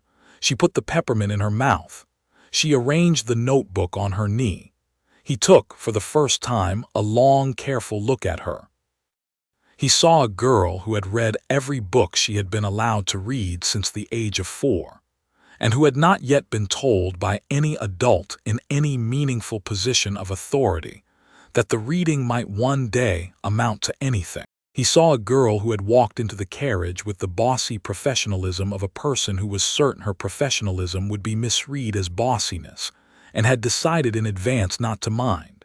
He saw a girl who could, if applied to the right problem, accomplish in one afternoon what the Goblin Nation's Southern Aviary required a week and a clerk to manage. He saw, in short, an intelligence analyst. "Hermione." "Yes. I am going to ask you a question that will sound strange. I would like you to answer it carefully." "All right. Are you the kind of person who, when she discovers that something true is hidden under something false, prefers the true?" She was quiet for 2 seconds. Did not laugh. She did not blink. "Yes," she said. "Are you the kind of person who is interested in lists?" "What sort of lists?" "Lists of people." "That depends on what the list is for." "The list is for me. I have been making it for some years. It is not complete. I would value the assistance of someone who is patient with names and who notices things. She looked at him. She did not look away. This sounds, she said carefully, like something I should not agree to before I know more. That is correct. Then tell me more. He did not, at the speed of a man giving away all his cards in a single hand, tell her more. He told her instead a small portion. He told her that there were certain adults whose conduct, when looked at carefully across years, formed a pattern. He told her that the pattern was unkind. He told her that he had been collecting evidence of the unkindness. He told her that he did not, at the moment, intend to act on the evidence in any way that would interest her. He intended only, while at school, to add to the file. A file, she repeated. A file. Of evidence. Of evidence. And you would like me to help with the file. I would like you to help with the file. She thought about this for the duration of a peppermint. I will need, she said, to see how you are keeping it. That is fair. And I will need to know that you are not telling me a story to amuse yourself. I am tired of stories. I am not telling you a story. How can I know that? Because the file has on it the names of 3 teachers at the school we are about to attend, and you can, by the end of October, by independent observation, verify the patterns I will point out to you in each of their conduct. If by the end of October you cannot find any pattern of any kind in their conduct, you may decline to continue. She regarded him for some time. He was, he realized, breathing slightly faster than usual. He had not been breathing faster than usual for a long time. He noted the change with interest and did not allow it to enter his face. That seems, she said at last, reasonable. Good. What do I call this, the file? It does not at present have a name. It needs a name. What would you suggest? She considered the corner of the carriage. She rolled the empty peppermint wrapper between her fingers. The ledger, she said, the ledger.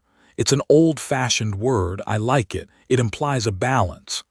The balance is currently in deficit. I know, she said quietly. I read about your parents. He did not answer for a moment. Yes, he said. All right. She put the peppermint wrapper into her pocket and her notebook back under her arm. I should go on. I told the boy I would help him find his toad. May I come back? You may always come back. She left. The door closed behind her. Hedwig on the rack opened one yellow eye and considered Harry and considered the door and closed her yellow eye in what Harry was almost sure was approval. The door opened again 20 minutes later. A different child. A tall, freckled ginger boy in robes that did not, by their color, properly belong to him. Anyone sitting here? Other compartments are full. No one is sitting there. Cheers. He flopped down, he looked at Hedwig, he looked at Harry. His eyes settled briefly on Harry's forehead. He looked away. He looked back. He looked away again. His ears were going pink. Yes. Sorry, I'm Ron Weasley. I am pleased to meet you, Ron Weasley. Yeah, you too. Ron rubbed his nose. Listen, mate, are you really, have you really got the, yes? Wicked. Harry watched Ron Weasley. He saw immediately the same thing he had seen in Hermione, although it was wearing a different costume. He saw a child who had been told a great deal of incorrect things about his own importance, and had, against great odds, made up his own mind. He saw a child whose first instinct on entering the compartment had been not to gawp at the famous boy, but to look, briefly and worriedly, for somewhere to sit. He saw a child whose mother loved him in a clean, unambiguous way that had, despite 1,000 small economies, fitted him for the world. Harry filed Ron Weasley not as an analyst. He filed him under a different heading. He filed him as a person who, when asked at 3 in the morning to stand at a particular doorway and not let anyone in or out, would stand at that doorway and not let anyone in or out, regardless of who was on the other side. Such persons were, by the goblin nation's reckoning, the rarest and most valuable of all. Ron, yeah, how many siblings do you have? 6, 5 older, 1 little sister. Why, are any of them at the school now? All of 'em except Ginny, Bill and Charlie have left. Percy's a prefect. Fred and George are right gits. Why, it is useful, Harry said, to know who one's allies might be. Ron considered this. My family's not, we're not important, he said more cautiously. We haven't got much. That is not what I meant. Oh, are your brothers loyal to each other? Yeah, mostly. Bit pathological, the twins, but yeah. Then they are useful. A small, slow smile worked its way onto Ron Weasley's face. You're a bit weird, mate, he said. Sorry, I mean you talk weird. For an 11-year-old, I mean. I have been told that. Have you? Once or twice. By who? By a goblin. Ron's eyebrows went up. A goblin. I have an excellent dentist, Harry said gravely. He is a goblin. Ron stared at him, then he laughed. It was a clean, large laugh. It was a sound Harry had not had cause in 11 years to produce himself. He filed it. The trolley came. He bought one of everything. He gave Ron half. Ron, who had on his lap a parcel containing 2 very dry corned beef sandwiches, accepted with a casualness that did not entirely conceal his relief. They ate. They talked. Harry asked questions in the manner of a curious only child about Quidditch, about the houses, about each of the older Weasley brothers in turn. Ron answered with the freedom of an extra child in a large family talking, for the first time, to a stranger who was actually listening to him. Hermione returned at 5. She had found the toad. She had also acquired, somewhere between the toad's owner and Harry's compartment, 2 further books and a folder of parchment. Oh, she said, looking at Ron. Hello. Hi, she regarded Harry. Harry regarded Hermione. Some communication passed between them. Hermione sat down beside Ron, and Ron, after a brief flash of confusion at the new social geometry, accepted her presence with the same straightforward unfussiness with which he accepted everything else. By the time the train slowed for the lights of Hogsmeade Station, and Hagrid's enormous voice was carrying across the platform, Fur's years over here. Harry had, without anyone in the carriage including himself entirely understanding how, recruited the 2 persons he would need over the next 3 years. They climbed into the boats. They crossed the lake. They saw the castle. Harry let himself feel very briefly what an 11-year-old would have felt at the sight, and then he packed the feeling away neatly in the same drawer with the others. Professor McGonagall met them at the door. She made her speech. She left them in the antechamber. Harry stood near the back of the small crowd and watched. He watched, in particular, when the Sorting Hat began its song and the doors opened and the line of first years moved into the great hall, the high table at the far end. He let his eyes pass slowly across each adult face there. He saw the architect.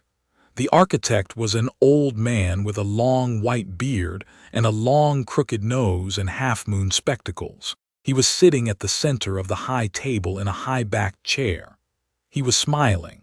He smiled with the waddled, kindly, slightly amused smile of a benevolent old wizard who had seen everything and forgiven most of it. The smile rested, for a fraction of a second longer than it rested on the other students, on Harry.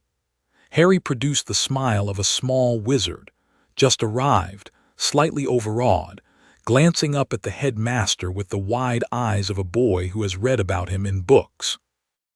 He held the smile precisely as long as the architect's had rested on him. He let it slip then into shyness and looked down at his shoes. The architect's smile, on its way back to other students, brightened. The architect did not know. Beside him, 2 seats to the left, sat a thin, pale man with black hair and black eyes and a black robe. The man's face was not smiling. The man's face was not anything. The man was looking, with a particular kind of careful, controlled attention, at Harry. Their eyes met for less than a second. The man, whom Harry had been seeing in dreams he had not dreamed, and in faces he had not seen, and in handwriting he had handled twice in goblin custody, looked away first. Harry filed the look. The sorting began. Names were called. The hat went on heads and called out houses. Hermione, after a long 30 seconds, became a Gryffindor. Neville, after a longer minute also. Then eventually, Potter Harry, the hall fell quiet. Harry walked up the center aisle with the small, economical stride of a child who did not know how famous his stride was. He sat on the stool. The hat came down over his eyes. "Well, well, well," said a voice inside his head. "Well, well, well." "Hello," Harry thought. Yes, I see. 89, was it? And 1, yes. Oh, yes. Difficult, very difficult. Plenty of courage, I see. Not a bad mind. There's talent, oh my goodness, yes, and a nice thirst to prove yourself. Now that's interesting. So where shall I put you? Where would you put me? Slytherin would help you on the way to greatness, no doubt about it. You'd find friends there, useful friends. Useful, yes, Harry thought, but many of them are on a list. There was a long pause inside his head. The hat, he realized, was reading the list. The hat, he realized, was old enough to have read several lists. "Yes," said the hat eventually in a different voice, quieter, more thoughtful. "Yes, I see, so they are. And so they are. 87 of them yet to be addressed by my count, though I am a hat and not a clerk. A boy who is on a hunt and has helpers and patience would find Slytherin entertaining, but he would not find it efficient. The doors he needs to walk through are mostly in another tower. Then put me there. Brave of you to be so direct with a hat. Very well. Better be Gryffindor." The last word boomed into the hall. The Gryffindor table erupted. Harry stood up. He walked with the same small, economical stride to the table.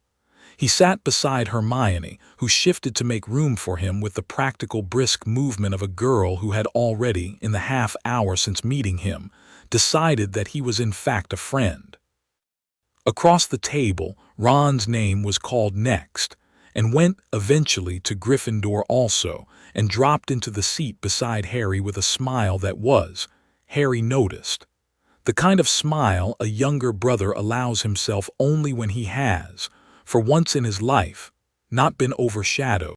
The feast began, plates filled, pumpkin juice poured itself.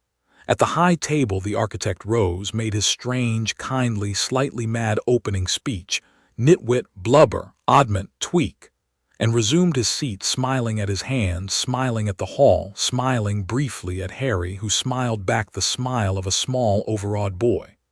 2 seats down, the thin, black-haired man with the black eyes had not, during the speech, smiled at anything. Harry, eating slowly, drank his pumpkin juice and watched the table and ate his potatoes and listened to Ron's running commentary on the various ghosts, and at one quiet point near the end of the meal, when Hermione was occupied with Percy at her left, leaned slightly towards Ron and murmured, "The man 2 seats from the headmaster, the one in black.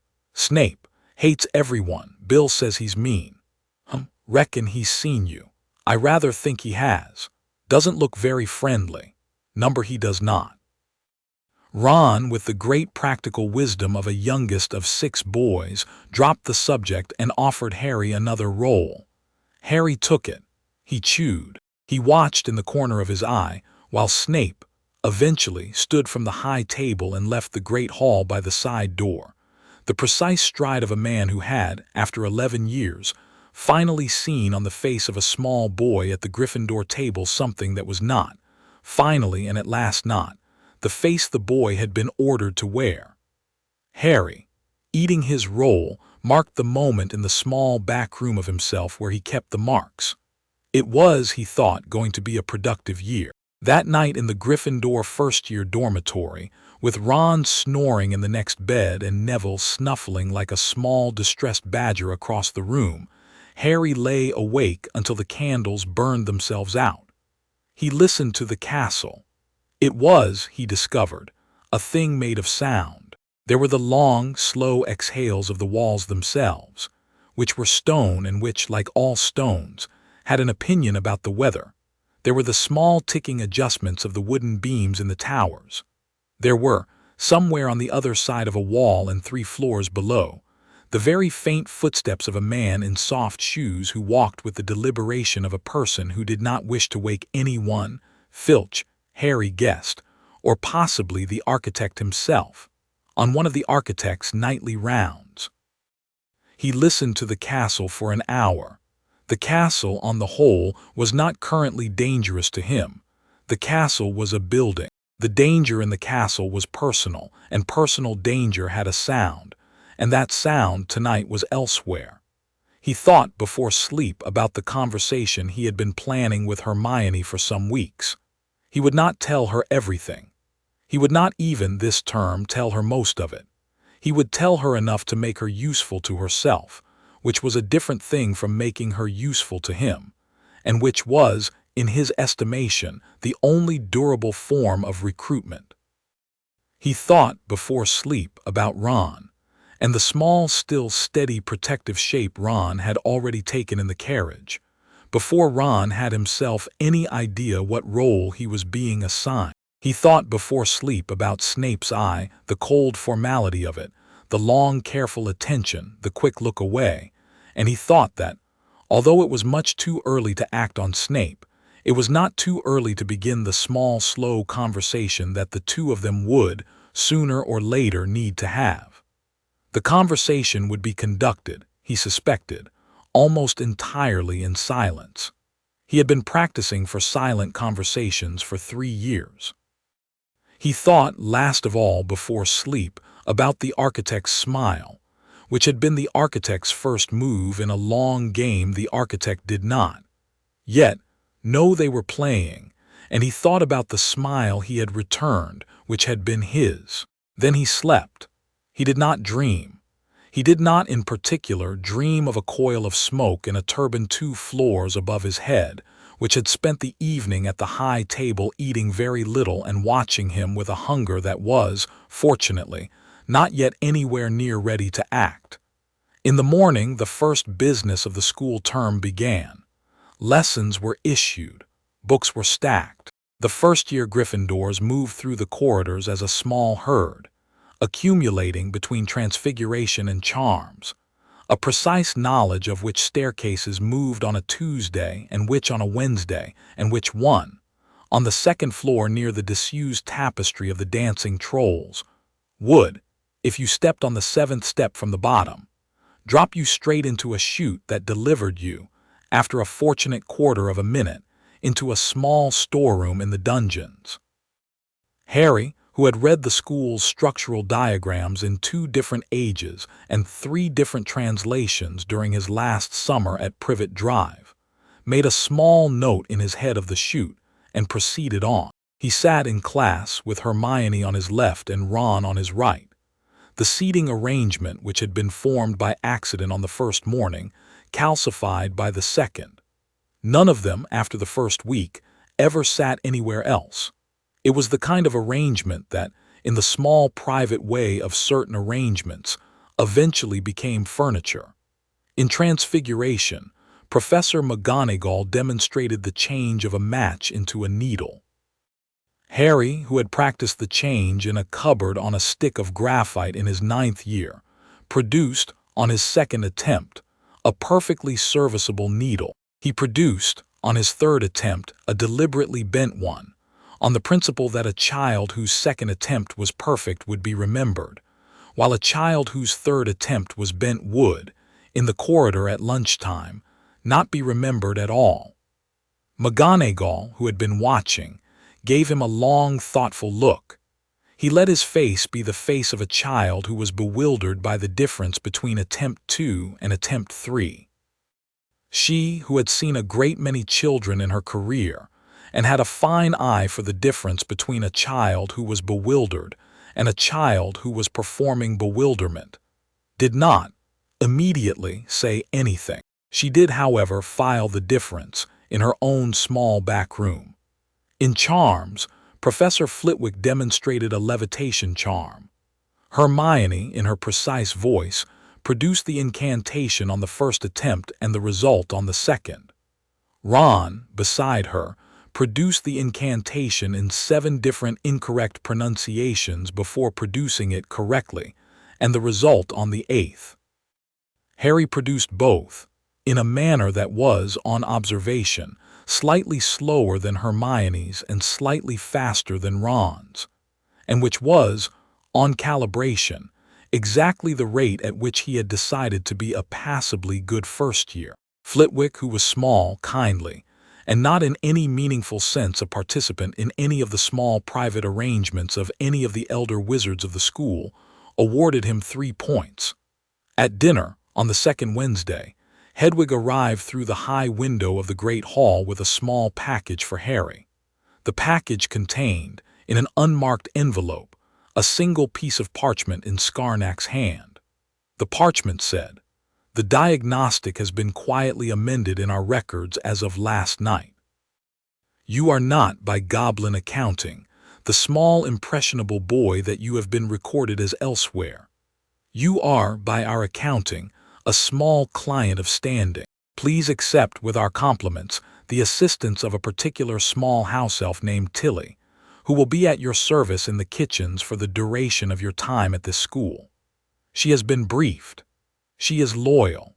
She will, on request, supply you with food, with small physical errands, and with, at need, a discreet alternate route between any 2 rooms of the castle by way of corridors you will not, in the regular sense, otherwise find. Your Chapter 3 in Chapter 4. The potions look. The first potions lesson was on a Friday morning in early September. The dungeon was the kind of cold a man can sit in for 40 years without ever warming. The torches had been lit but produced more shadow than light. The benches were stone, polished by decades of small wet bottoms, and were colder than the floor. Harry took his seat near the center of the room, with Hermione on his left and Ron on his right, and waited. Severus Snape entered as Snape always entered, from the small side door at the back of the room, with a sweep of robes that was, on examination, more practical than theatrical. He took the long path from the door to the front. He passed every student. He looked at none of them.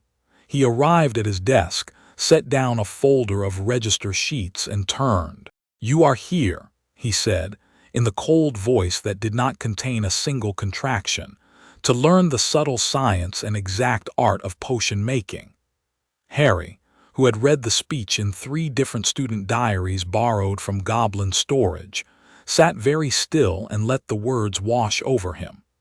As there is little foolish wand-waving here, many of you will hardly believe this is magic.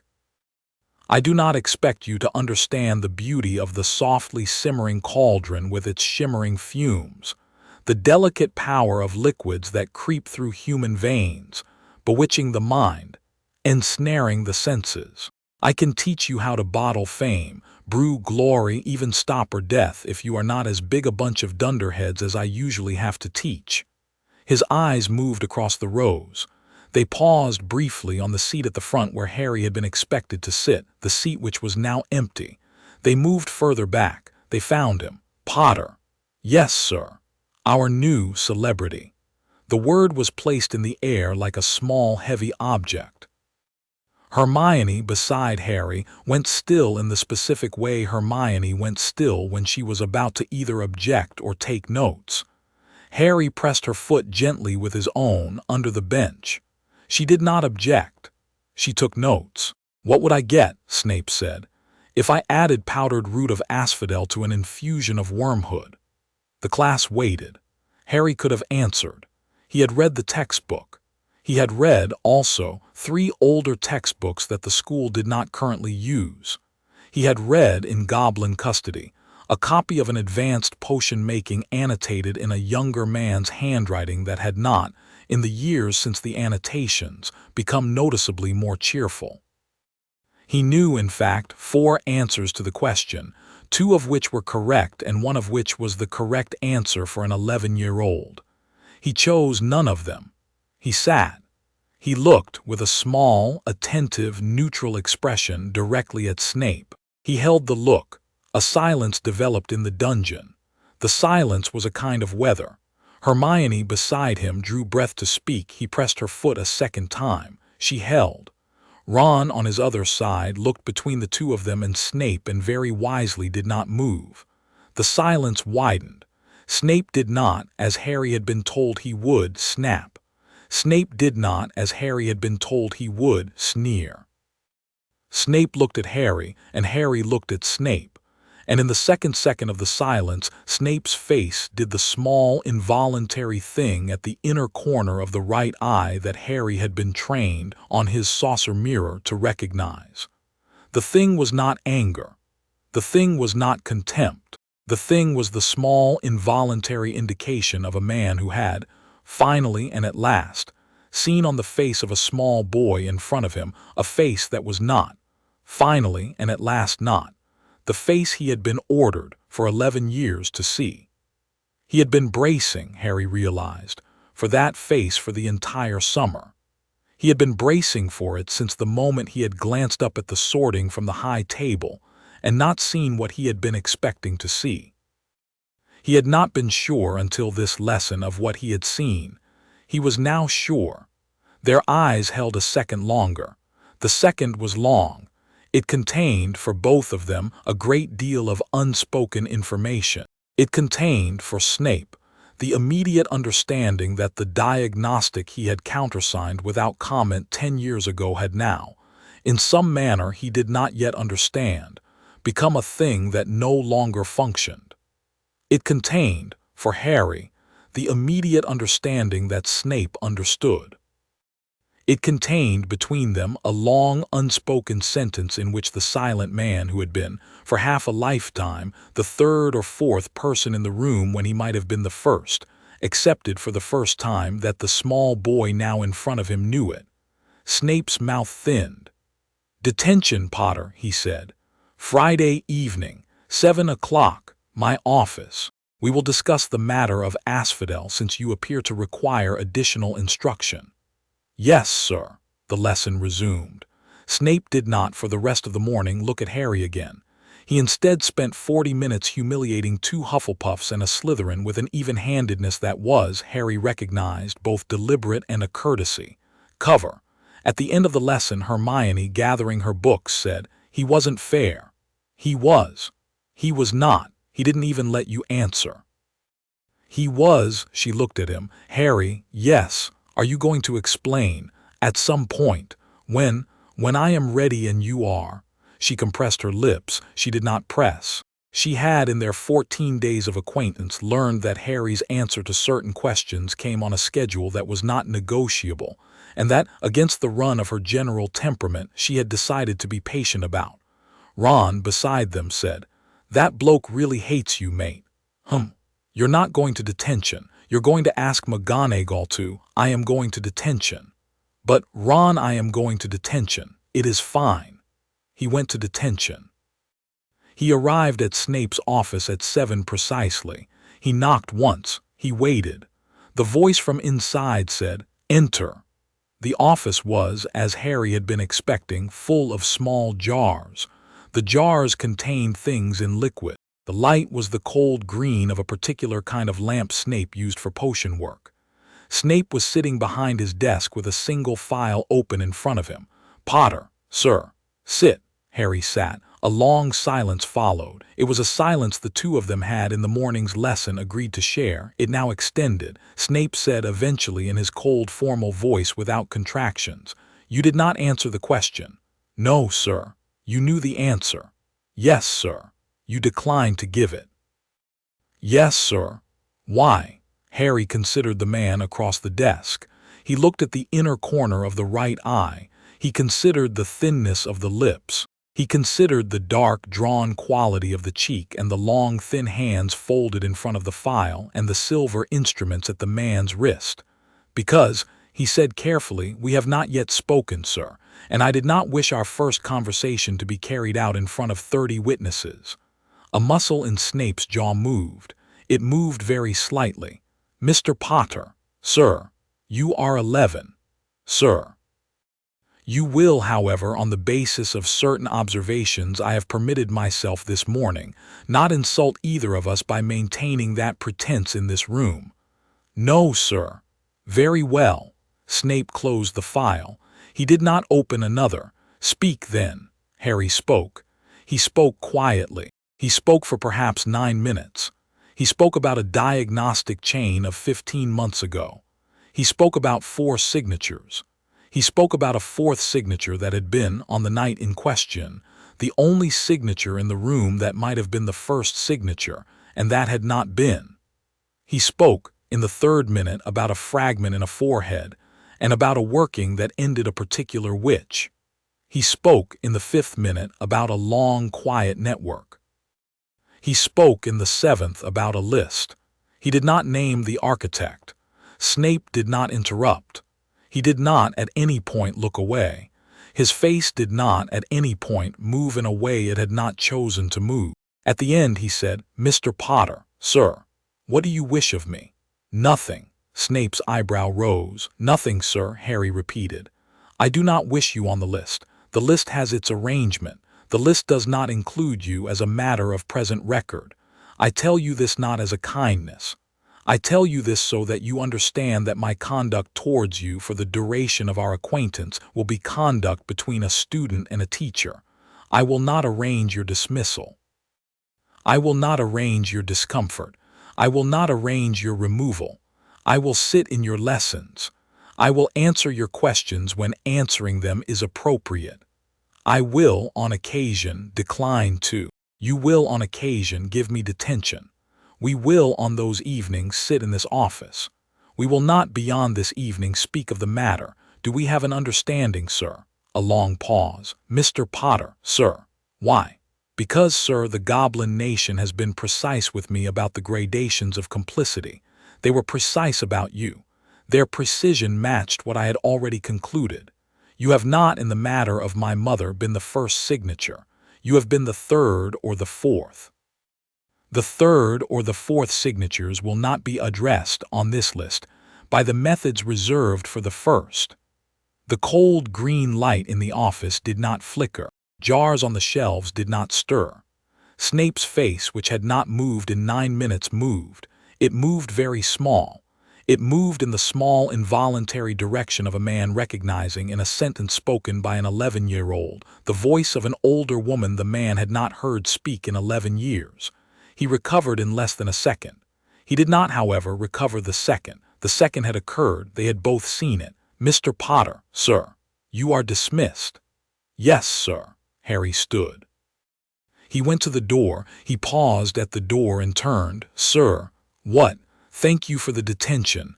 Get out, Potter." He got out. He walked back to Gryffindor Tower with the small, steady walk of a child who had been given lines for an hour and was suffering accordingly. In the common room, Hermione looked up from her book, and Ron looked up from his game of chess, and neither of them for once asked. He went to bed. He slept. He did not dream. The understanding held. For the rest of his first year and into his second, Severus Snape conducted himself, with respect to Harry Potter, in the manner of a potions master who actively disliked one of his students. He took points. He gave detentions. He sneered. He did all of the things observable in public that a man who had been told to hate a particular child would do. He also did one thing more which the rest of the school did not see. He did not ever once lay a hand on Harry. He did not touch him on the shoulder. He did not, even in the press of corridor traffic, brush Harry's robes. There was never in 2 years an opportunity for any thread of any kind to fail to catch, because there was never an opportunity offered. Harry, in return, did not ever in 2 years ask Snape for anything. The detention conversation was never had a second time. Both of them had agreed, by silence on the way out of the office that first night, that one conversation was sufficient. It was, accordingly, in Harry's second year, on a Christmas visit to the Burrow at the invitation of the Weasleys, that he turned his attention to the next name. The name had been first on his school list. The name had not been at the school. The name had been, by report, dead since 1981. The name had a hand on 4 of the 89 bindings. Peter Pettigrew was a small gray rat with a missing toe who lived, by the end of Harry's second year, in Ron Weasley's pocket, and slept in Ron Weasley's bed and ate Ron Weasley's table scraps, and had been doing so for 12 years. Harry had been watching him very carefully since the train. He had not at first been sure. There were many rats. There were many missing toes. The rat slept a great deal in the manner of an old rodent in a warm pocket. Many old rodents in warm pockets slept a great deal.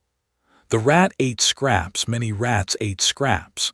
But the rat had a way of looking, occasionally, when it thought no one was watching. That was not the way a rat looked. The look was a look of intelligence. The intelligence, when Harry watched for it across 2 terms, fluctuated. Sometimes the rat was a rat, and sometimes the rat was, briefly, something else, and the something else had a particular kind of attention. The attention was, Harry came to suspect, the attention of a man who had not made up his mind after 12 years about whether he should send a particular letter to a particular hill in Albania. Skarnak, on a January visit, agreed. We have, by photographs taken at a distance through certain ravens, confirmed the missing digit. We have also, from the southern aviary, confirmed certain peculiarities of the rat's odor. It is your man, Master Potter. It is the man who killed your parents by way of carrying their address. He is on Ron's bed. He is. That is inconvenient. It is. It is also useful. The man has spent 12 years in proximity to a wizarding family that is loyal to the architect, that is monitored by the architect, and that he believes to be a place of safe concealment. He has not, in 12 years, sent the letter to Albania. He has not sent it, we suspect, because he is more afraid of what his master will do to him for cowardice than of what would happen to him for capture. He is, in short, a small frightened thing. Small frightened things, when handled with care, can be brought to a quiet end before they have time to send the letter. Christmas, Harry said. Yes, Skarnak agreed. The burrow at Christmas was a tall and cheerful chaos. Mrs. Weasley produced food on a scale that astonished Harry, who had been eating his own portion in the cupboard for too long to be quite accustomed, yet to the alternative.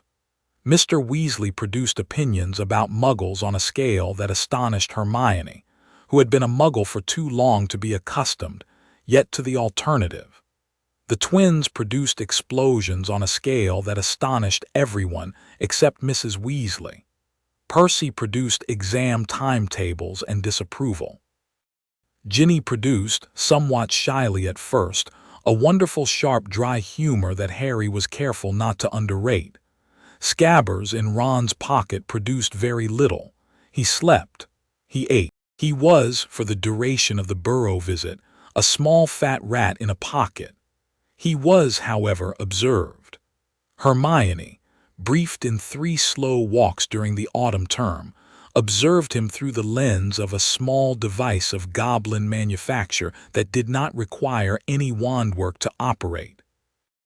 Ron, who had not been briefed at all on the matter of Scabbers, observed him in the unself-conscious manner in which all owners observe their pets, and provided, without knowing he was providing, the third stream of data Harry needed, the small daily rhythms of the rat's behavior. He noted nothing peculiar. He noted no flicker of intelligence. He did, on one occasion, say loudly that Scabbers had been off his feed all week, which Harry took as a positive sign. The rat, after 12 years of hiding, was beginning to feel watched.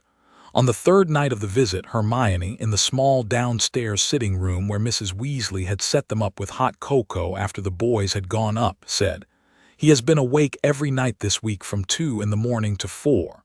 Yes. He has been listening to the floor. Yes. He is preparing to run. He is. How long do we have? 2 nights. You have a plan. I have a plan. Will you tell me what it is?" Yes, he told her. He told her without softening any part of it. He told her what was going to happen. Where, when, in what sequence, with what tools, with what witnesses, and why. He told her also the alternative, letting Pettigrew run, and what the alternative would mean. A letter to Albania, the coil in the wraith 2 floors above their dormitory regaining its memory. The architect's strategy advanced by some number of months he could not specify. the deaths of an unknown but not small number of people whose names he did not yet know. She listened in silence to all of it. "All right," she said at the end. "All right. I will sit at the kitchen table with a parchment and a quill. I will be drafting a letter to my parents. I will be facing the back door. If anyone comes down the stairs unexpectedly, I will produce, as planned, a sniffle and the sort of long-running, anxious conversation about my parents that drives Mrs. Weasley back to her room out of sheer awkwardness. Yes, you will be in the shed at the bottom of the orchard. I will be in the shed at the bottom of the orchard. Scarnack will be at the fence. Scarnack will be at the fence. You will not, Harry. I want to be sure of this. You will not be hurt." "I will not be hurt. You promise me." He considered her. He decided that he was, in fact, capable of giving her this promise. "I promise." The night after Boxing Day was cold and very clear. The Weasleys had eaten leftovers. They had played a long round of exploding snap. They had gone to bed. By 1:30, the house was dark. In the dark, on Ron's bedside table, the small gray rat that had been pretending to sleep climbed, very slowly, down the leg of the table, padded across the floor and squeezed itself, through a small hole in the skirting board, into the wall. It was followed, through a different hole in a different room, by a small silver insect that Scarnack had given Harry the previous Easter, and that was, for the purposes of the night, the closest thing in the Goblin Nation's catalog to a bloodhound. The rat went down through the walls. It came out at 2:04 in the laundry. It paused briefly at the laundry door. It listened. It heard faintly from the kitchen the small steady scratch of a quill and the small steady sniff of a girl who had been crying. It made the calculation a small frightened thing makes when it is presented with one apparent obstacle and one apparently free path. It took the apparently free path. The path led, by a small loose flagstone, under the house and out into the kitchen garden. The kitchen garden led to the orchard. The orchard led to the shed at the bottom. The shed door was very slightly ajar. Inside the shed, the smallest possible amount of light burned in a corner, not enough to illuminate the floor, only enough to suggest that there was, somewhere in the dark, a child waiting to feed a pet. To a rat, this was an opportunity. The rat had spent 12 years living in pockets, eating biscuits. The rat went in. The shed door, without anyone touching it, closed behind the rat. In the shed, a charmed envelope of silence dropped from the ceiling, which had been hung with it for the previous afternoon. On the small workbench, Hermione's diagnostic chart, drawn with her in the autumn in goblin ink, laid out in clean, unambiguous lines what the small gray rat in the center of the floor was actually composed of. A man, a debt, a curse, a missing toe, a wand hidden in a sleeve, a single bad faith letter that had never been sent. At the fence in the dark, Scarnack watched. Harry sat on a small wooden stool. He had his wand in his hand. He did not raise it. "Peter," the rat froze. "You can change back. We have time. I have arranged for time. I would like, before this is finished, to ask you a single question. The question is for my own files. The question does not require an answer from you, but it would be a courtesy." The rat did not move. "Peter, the Fidelius. Did you betray it because you were afraid of him or because you wanted to be the kind of man who was on the winning side?" A long pause. The rat changed. It was an ugly change. It was not even particularly impressive. Pettigrew's animagus form had always been an unsophisticated working. The man on the floor was small, plump, watery in the eye, in robes that had once been good and were now, after 12 years in a pocket, only robes. "Harry," Pettigrew said, in the nervous, cowardly voice that Scarnack had warned Harry about. It sounded like a kettle that did not quite want to come to a boil. "Harry, please, just the answer, please." I was afraid." "Thank you." Harry, your father was my friend. I never wanted, that was 2 answers. I asked for 1. Harry, Peter. Yes. You sent 4 threads on me. I felt all 4 go on a Saturday in July when I was 5. I have been carrying their absence for 6 years. You will understand if I do not particularly wish to extend the conversation. Harry, wait, I can give you names. I know things. You are about to offer me the names of your superiors in exchange for your life. Yes, Peter, I already have the names. I have had them since I was 5. The case of pins in the wall in Privet Drive is engraved with all 89. I do not in any meaningful sense require you. You are tonight what you have been for the whole of your adult life. You are convenient. Pettigrew made a small, terrible sound. He scrambled on hands and knees towards the shed door. The shed door did not open. He scrambled on hands and knees towards the small window. The small window did not open. He scrambled finally for his wand, which he had hidden in the sleeve of his robe, and which was not when he fumbled into the sleeve because Hermione's diagnostic chart had identified the sleeve 8 hours ago, and a small silver insect had, sometime in the previous evening in the wall behind Ron's bed, eaten the strap that held it there. Pettigrew, on his knees in the center of the shed, began to cry. Peter, please. I am not going to do anything to you that you would object to on the grounds of pain. I have arranged for that. I would have liked to ask you something more, but I think we have agreed that you are not the kind of man who is reliable on such questions, so I will not ask. I will, instead, simply finish. He raised his wand. He did not, however, cast a spell. The wand was not, at that moment, the relevant instrument. The wand was held only because a single witness at the fence had asked that, for the records of the goblin nation, the act be performed with a hand that was acknowledged as the actor's. The actual mechanism was the small clear vial Harry took from his pocket with his other hand, uncorked, and tipped onto the floor at Pettigrew's knees. The vial contained perhaps a teaspoon of a colorless fluid. The fluid had been brewed in a cellar in Bristol by a behavior modifier of Harry's acquaintance who did not, in any conscious sense, know that he had been brewing it. The brewing had been an unwitting consequence of certain instructions Harry had been laying in the man's daily routine over the preceding month. The fluid, when in contact with the breath of a person who had, in his life, taken an unbreakable vow of a certain specific class, produced, within 30 seconds, a small clean stoppage of the relevant valves.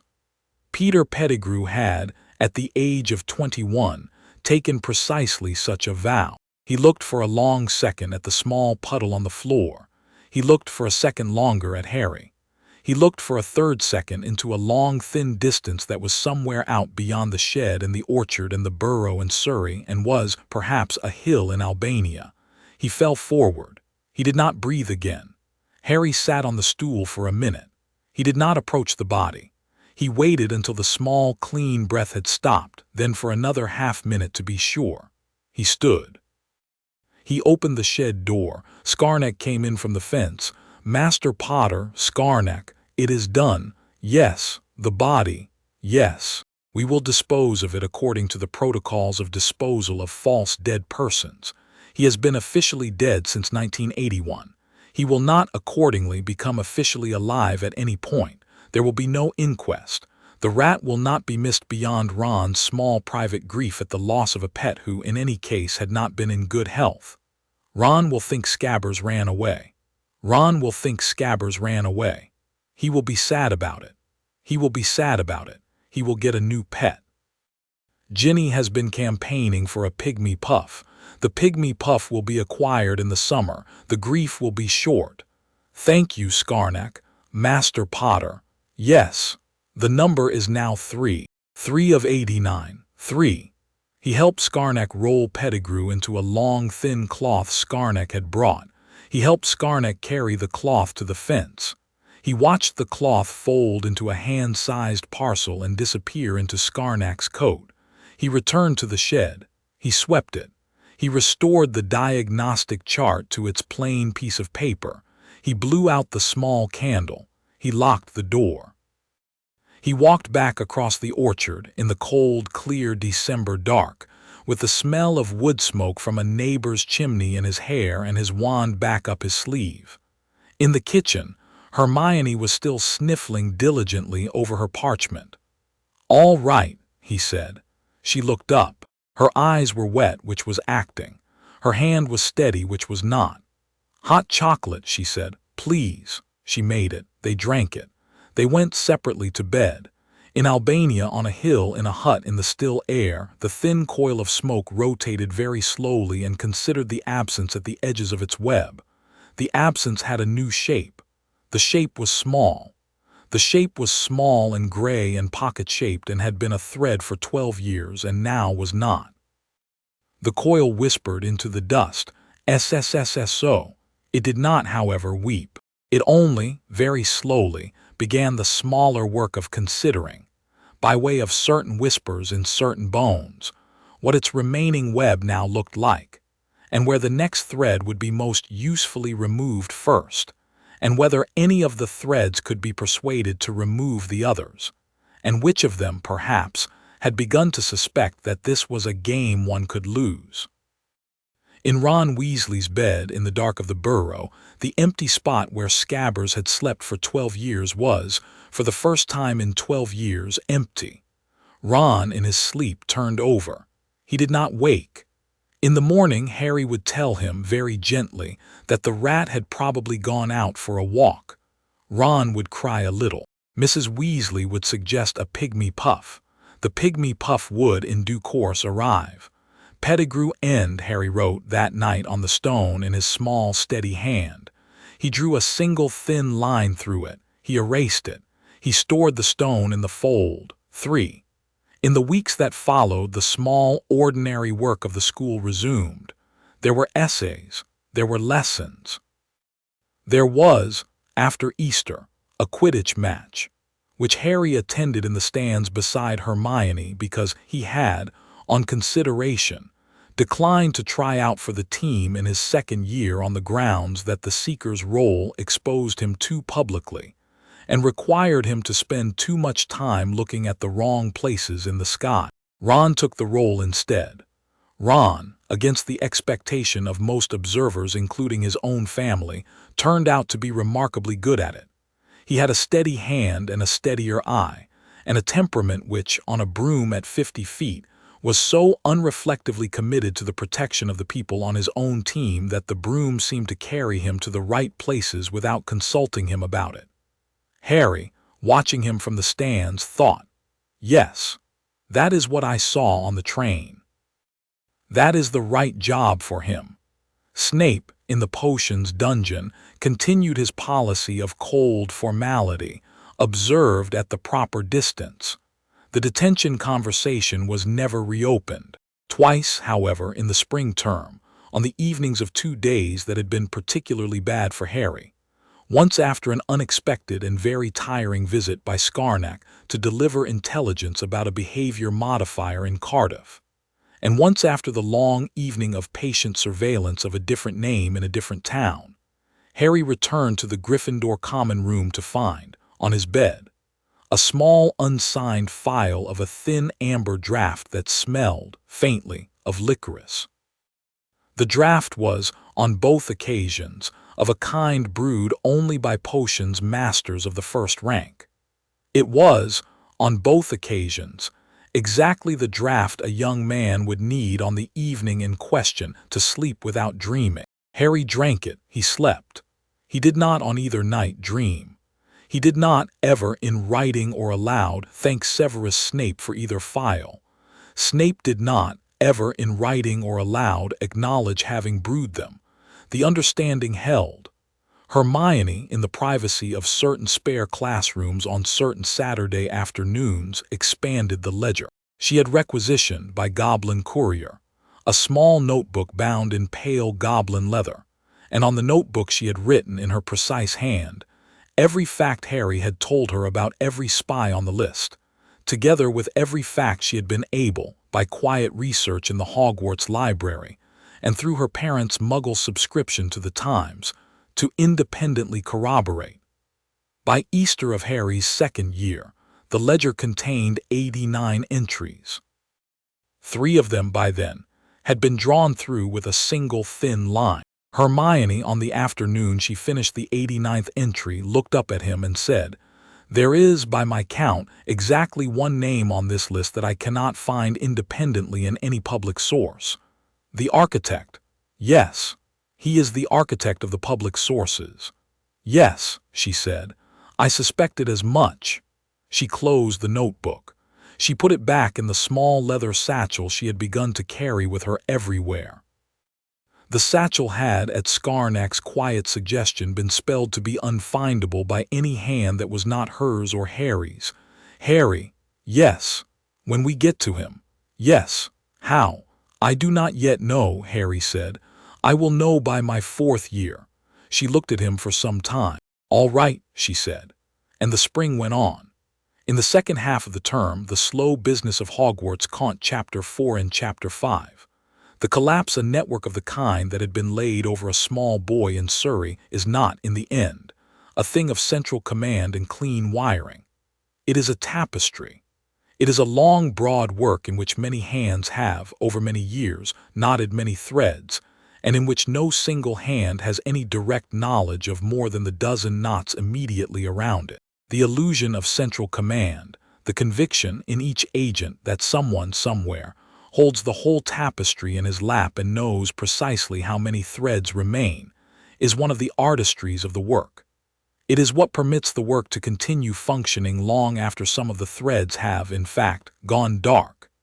It is also what permits the work, when the threads begin to go dark in earnest, to collapse very quickly.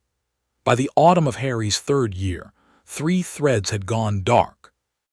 The architect in his tower knew of 1.5. He knew of Padraig O'Hannigan, the squib in Surrey, who had been recorded as a tragic accident on a footbridge in Little Winging Cricket Ground.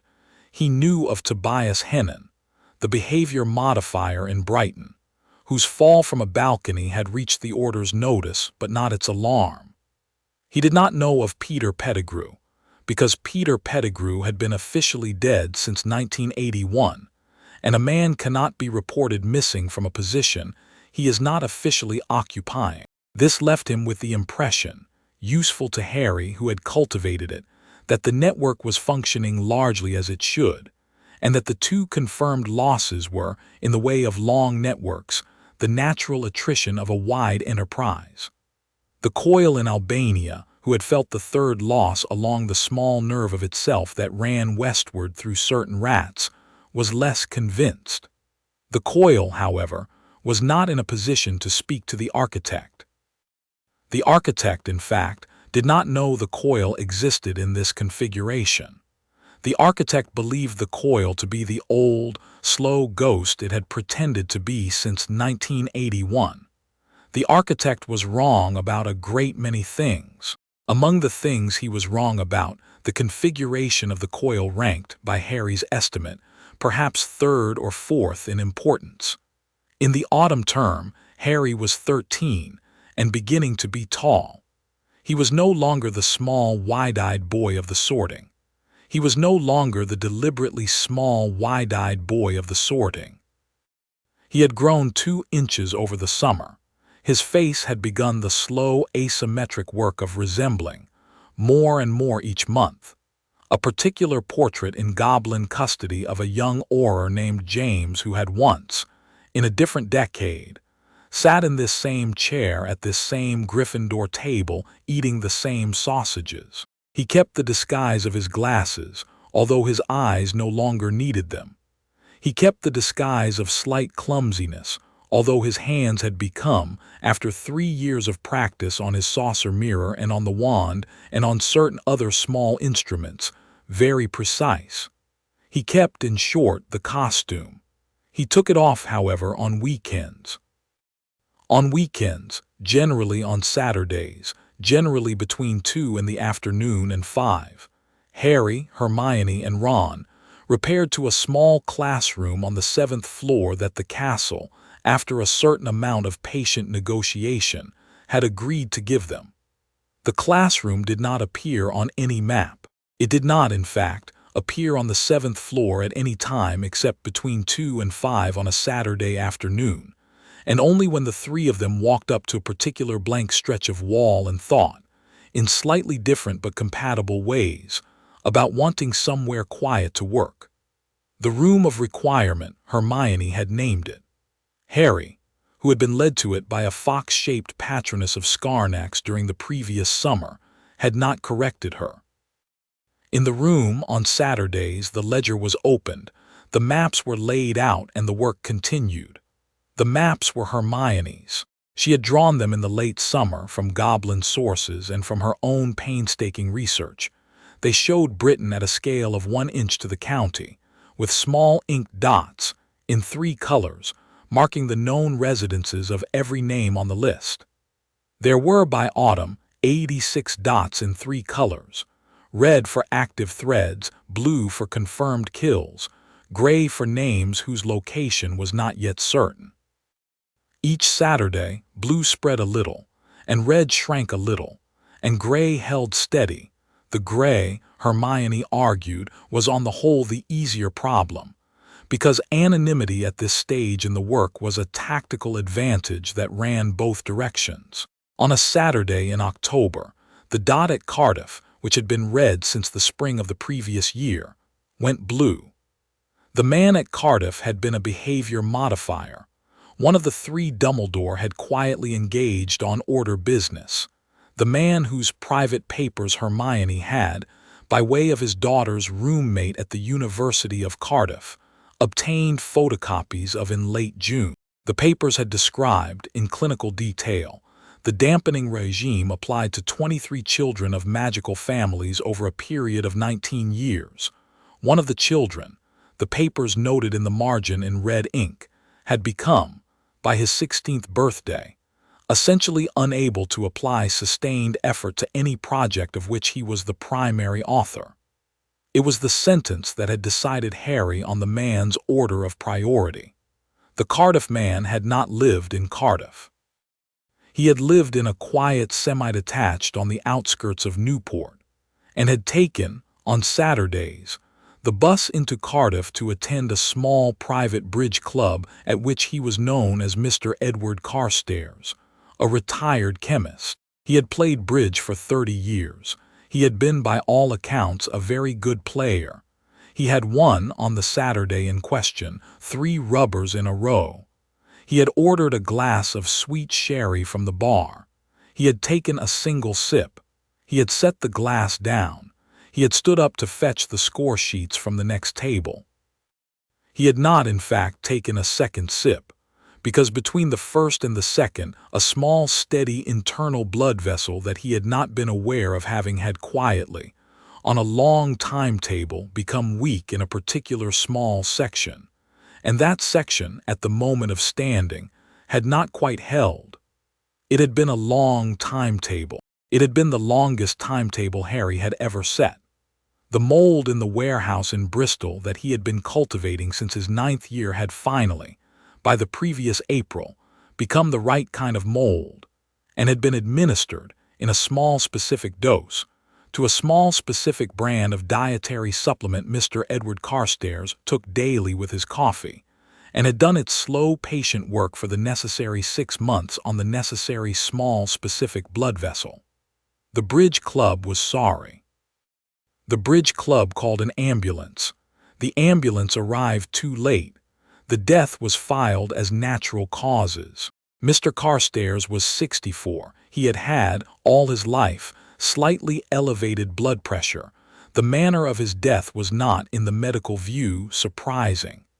In the Goblin Nation's Ledger 4, on a Saturday in November, the dot at Nocturne, which had been red since June, went blue.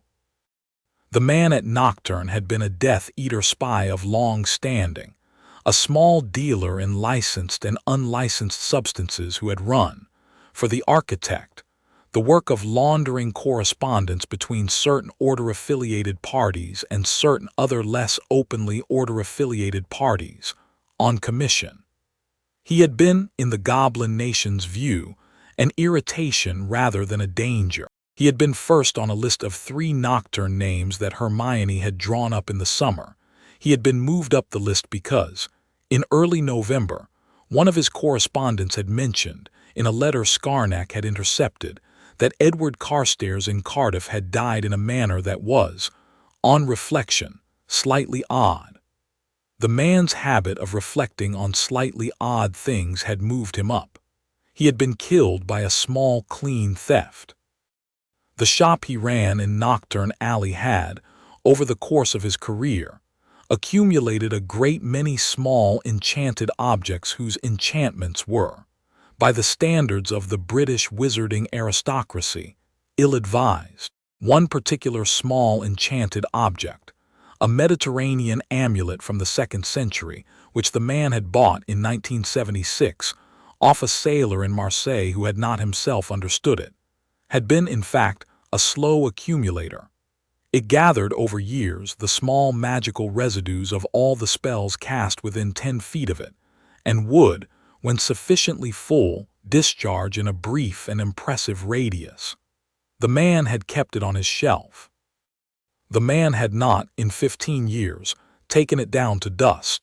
On the 2nd Saturday in November, Harry visited the shop in his school robes, in the company of the small silver hatpin a member of the Bloodline office had given him on his 11th birthday, and which was, for the purposes of the visit, the kind of pin a goblin could discreetly leave on a particular shelf in a particular shop. The pin was a counteraccumulator. It drew the saved energy out of the amulet over a period of 3 hours. By the time Harry, half a continent away in the 7th-floor classroom, was eating biscuits with Hermione, the amulet at Knockturn had become quite full. The man, by then, had been into and out of the shop 17 times. On the 18th he had bumped the shelf. The shop was no longer there. The shop above it was, in the official report, only smoke damaged. The 4 other shops in the close were also damaged in lesser degrees. No one else was hurt. The man was hurt enough. The Goblin Nation 5. On a Saturday in late November, the dot in the Ministry's Department of Censors, which had been amber for a long time, Hermione had refused on principle to call it red until they could be sure went blue.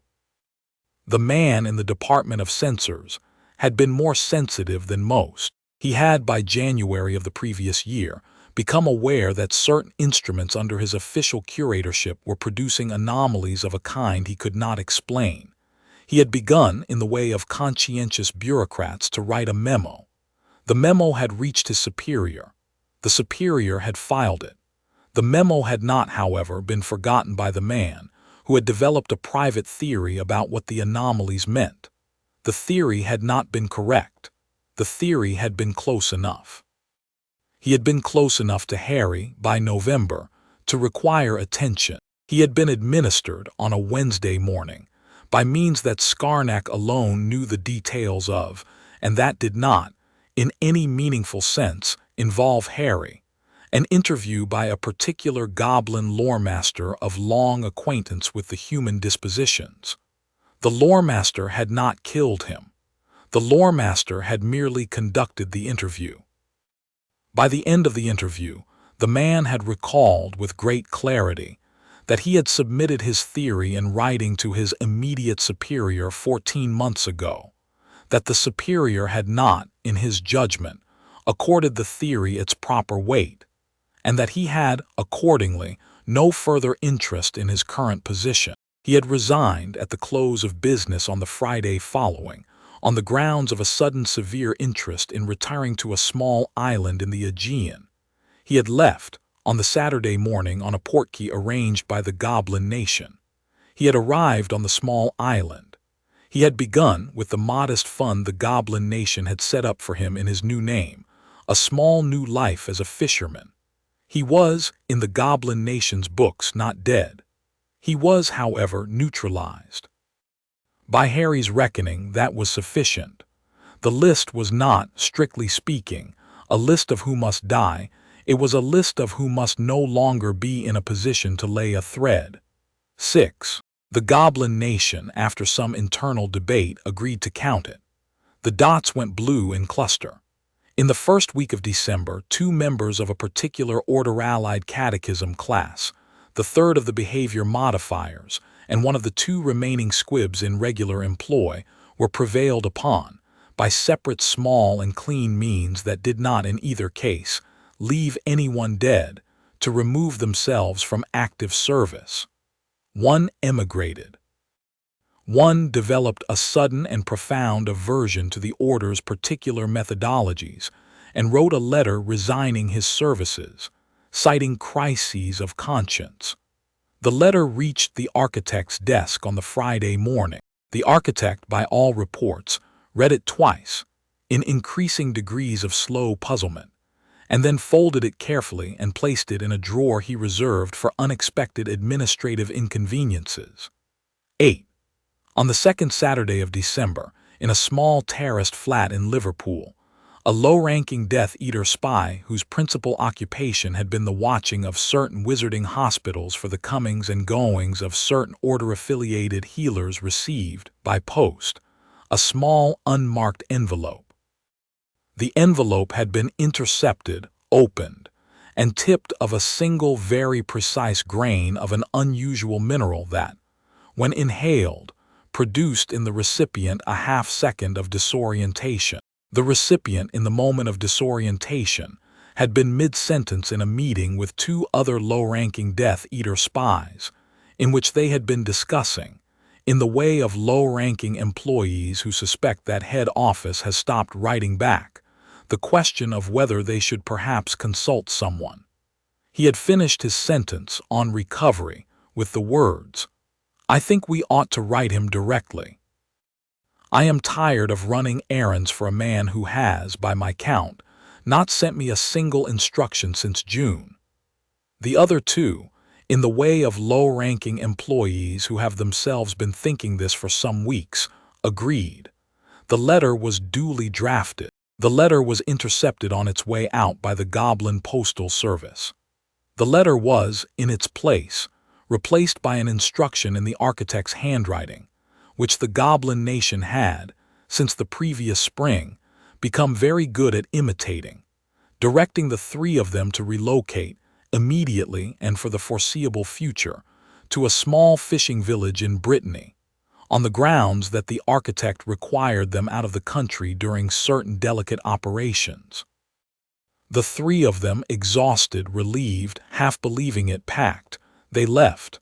They were not heard from again. Their dots on the map in the room of requirement turned gray, and then, after Scarnack's quiet report on the fishing village's hospitality, eventually blue. 11. The cascade, by Christmas, had become a pattern. The pattern was not yet visible to the architect, who was occupied with other matters and was relying on his network to function. The pattern was visible, however, to the coil. The coil could see only the half of the network that ran on its own particular thread of allegiance, which was a third of the whole, but the coil's third had been failing at a rate it could no longer ignore.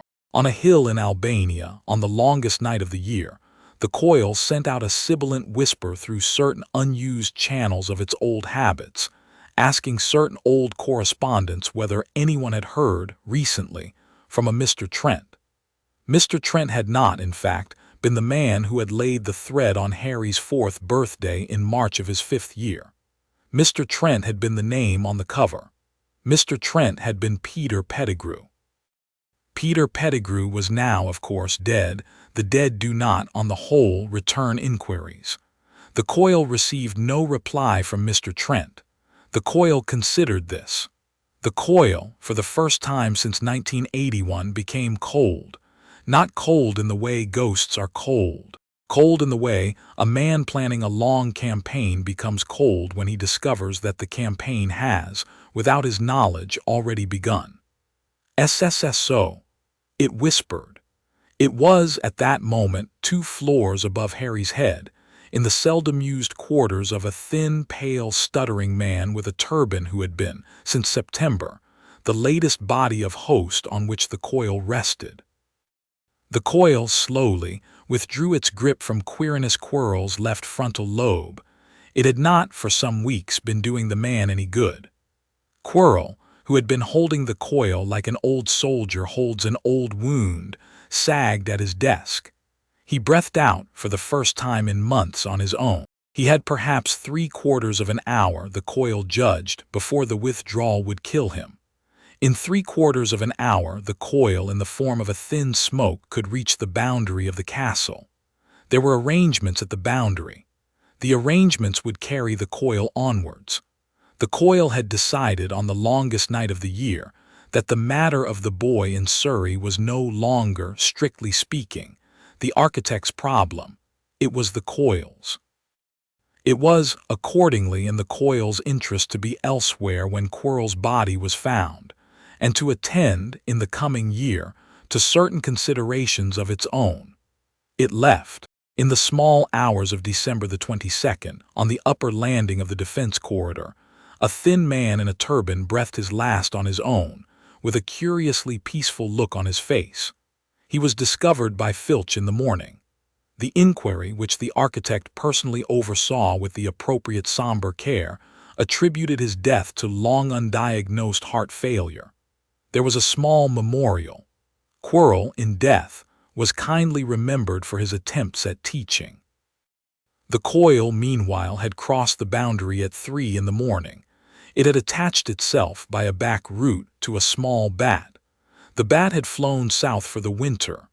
The coil, by spring, would be in Albania again. It would, in Albania, begin to assemble for itself a new body, on a slower timetable than it had originally planned, because its remaining network was not in the condition that would have permitted the faster timetable. Skarnak, on a Sunday visit in early January, said, "We allowed him to leave. Yes. He is not yet on your list in any direct sense. He is on your list only as a distant inheritance. We did not wish at this stage to spend the goblin nation's collateral preventing his exit.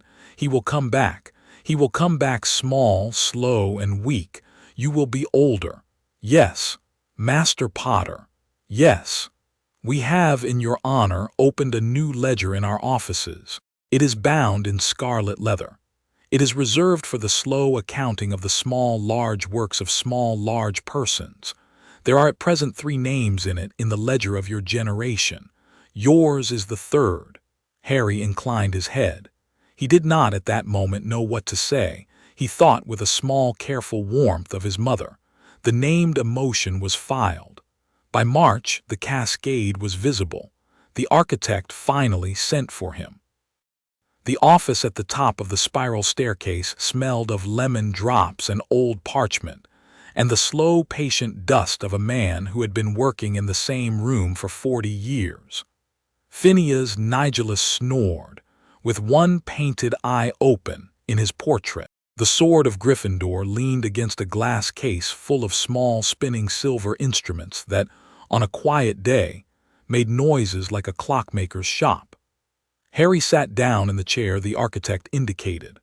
The architect smiled, the same waddled grandfatherly smile, the same smile he had smiled at the sorting, the same smile he had smiled at every term feast and at every Yule party and at every casual encounter in a corridor. The smile by now had a quality of strain to it that 2 years ago it had not had. "Harry, my boy, sir, I have been hearing the most curious reports, sir, from any number of quarters, a bridge club in Cardiff, a shop in Nocturne, a small office in the ministry, a small terraced flat in Liverpool, a small fishing village in Brittany of which I had not, before this autumn, ever had occasion to hear the name." "I see, sir," the architect twinkled. "I find myself, Harry, in the position of a chess player who has been concentrating on his pieces in the center of the board, and who, looking up after a long meditation on the 4th rank, discovers that his bishops in the rear of the field have, one by one, become absent. Sir. My boy, have you a theory about this?" Harry considered the architect for a long moment. He considered the man's pale eyes, the long crooked nose, the half-moon spectacles.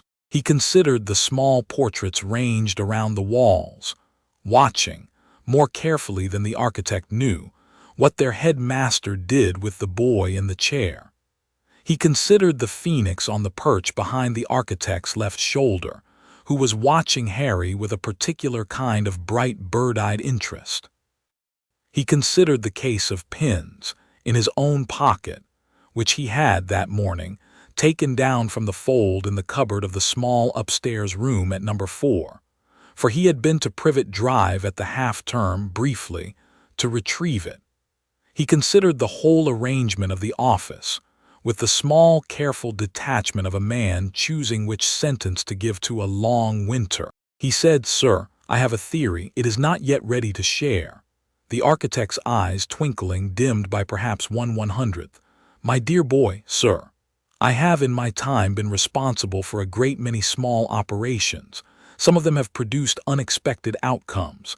I have always preferred to be told of these outcomes by the persons responsible, rather than to be left to deduce them in solitude. Do you understand?" "I understand, sir. And sir, with respect, my theory is not yet ready to share." The architect was silent for a long moment. The phoenix on the perch behind his shoulder shifted weight from one talon to the other. "Very well, my boy," the architect said at last in a voice of perfect calm in which a particular thin, attentive vibration had now become audible. "I shall not press.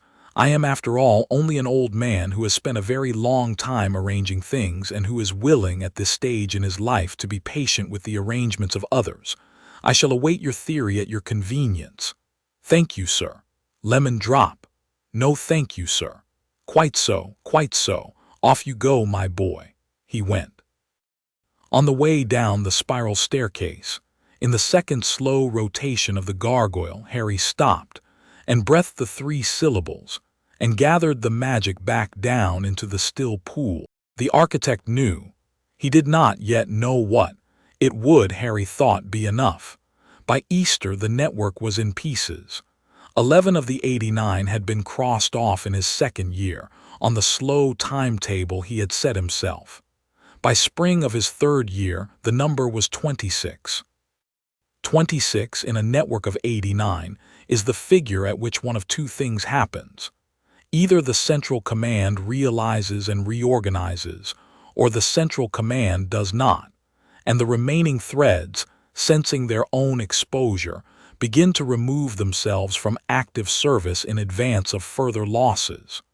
The architect, that spring, did not reorganize. He did not, in his own assessment, yet have enough information to reorganize. He did not, in fact, have any reliable means of obtaining further information, because his information had been coming for many years by way of 2 particular intermediate threads, both of whom had, by Easter, ceased to send him further information.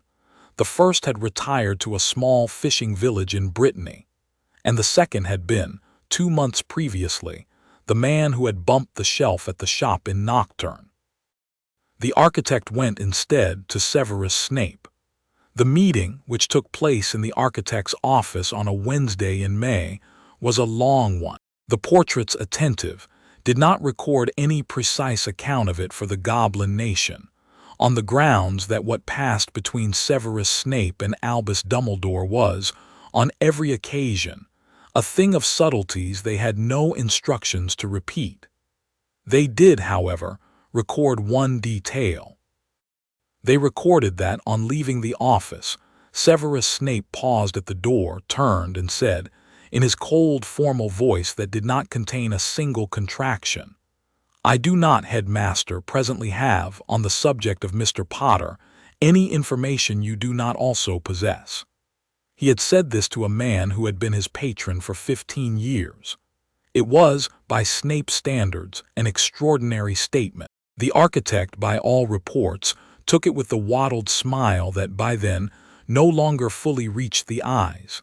Snape descended the spiral staircase. He returned to the dungeons. He sat in the cold green light of his office for some time. He then opened a particular cupboard, removed a small phial of an amber draft, and called for the school's house elf network to deliver it, by the customary unsigned method, to a particular 4th-year bed in Gryffindor Tower, on a particular night that he had reason to believe would be a long one. The night was a long one.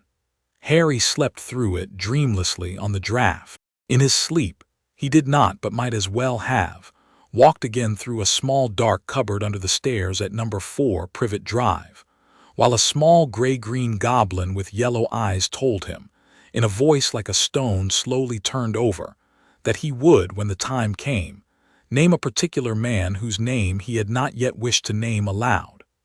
The time was coming. He woke on the morning of his 14th birthday with his head clearer than it had been in some weeks, and the case of pins under his pillow. The case was now perhaps 2/3 full of unset pins. 28 of the velvet slots were empty. The pins those slots had held had been, in the rituals of completion the goblin nation observed for such matters, melted by the king's loremasters in a small ceremonial furnace at the bottom of the deepest vault, and the silver poured into a single small ingot that, by the king's order, would in due course be added to the sword of Gryffindor's pommel, as a discreet rebalancing of the sword's traditional load. There were 61 pins left, 61 names on the wall of the cupboard at Privet Drive, 61 entries undrawn in Hermione's goblin leather notebook, 61 knots remaining in the long, broad tapestry that some considerable portion of the British wizarding establishment had, in 1981, agreed to lay over a boy who had not at the time been in a position to object. He had a year. He had after that a particular evening on the steps of the castle. He had by then the means. He sat up in bed. In Albania, on a hill in a hut, a thin coil of smoke that had been working very slowly all winter on the question of how to acquire, on a reduced budget of remaining threads, a body sufficient to its needs, paused briefly in its work. It had felt in the last 24 hours 2 more threads at the edges of itself go dark. It had begun, on the longest night of the year, with a network of 89, of which it had personally felt and could personally account for 30. It had now, by Easter of the 3rd year of the small boy in Surrey's school career, 12. In the next 10 months it would have 1. It did not, in the dust of its hut, yet know this. It did, however, suspect. The coil whispered into the silence, "SSSSO." The silence did not answer. Between Easter and the end of Harry's 3rd year, the work proceeded at the careful pace it had always proceeded. Hermione's wall of dots, in the room of requirement, took on the slow, steady cartography of a continent being mapped not by exploration but by erasure. On a Saturday in May, the small dot at Hereford turned blue. An Order-allied healer, retired, who had laid in 1981 a particular set of 3 threads on Harry's right wrist under the cover of a tetanus shot, was prevailed upon by a polite letter from his nephew. The nephew did not exist, but the handwriting was excellent, to attend a family reunion in Cornwall, where, on the 2nd evening of the gathering, he stepped on a small stretch of unstable cliff path that had been, by goblin patience, encouraged in the slow, steady direction of imperfection. He fell. He did not climb back up. On a Saturday in early June, the small dot at Inverness turned blue. A low-ranking spy of dual employment, paid by the order on the books and by the architect off them, who had laid 2 threads on Harry as an infant during a fitting for the smallest size of dragon-hide gloves a wizarding child can be measured for, was administered an interview by a particular goblin loremaster of long acquaintance with the human dispositions. The interview had not gone well for the man. The man, by the end of it, had agreed in writing to remove himself from active service, and to remove himself also from active correspondence. He had, like the man from the Department of Censors, taken a portkey to a small island. The small islands of the Aegean were, by midsummer, hosting more than their usual share of British wizards in early retirement. On the morning of the last day of term, in the small classroom on the 7th floor, Hermione closed the goblin leather notebook on her lap and said, 31.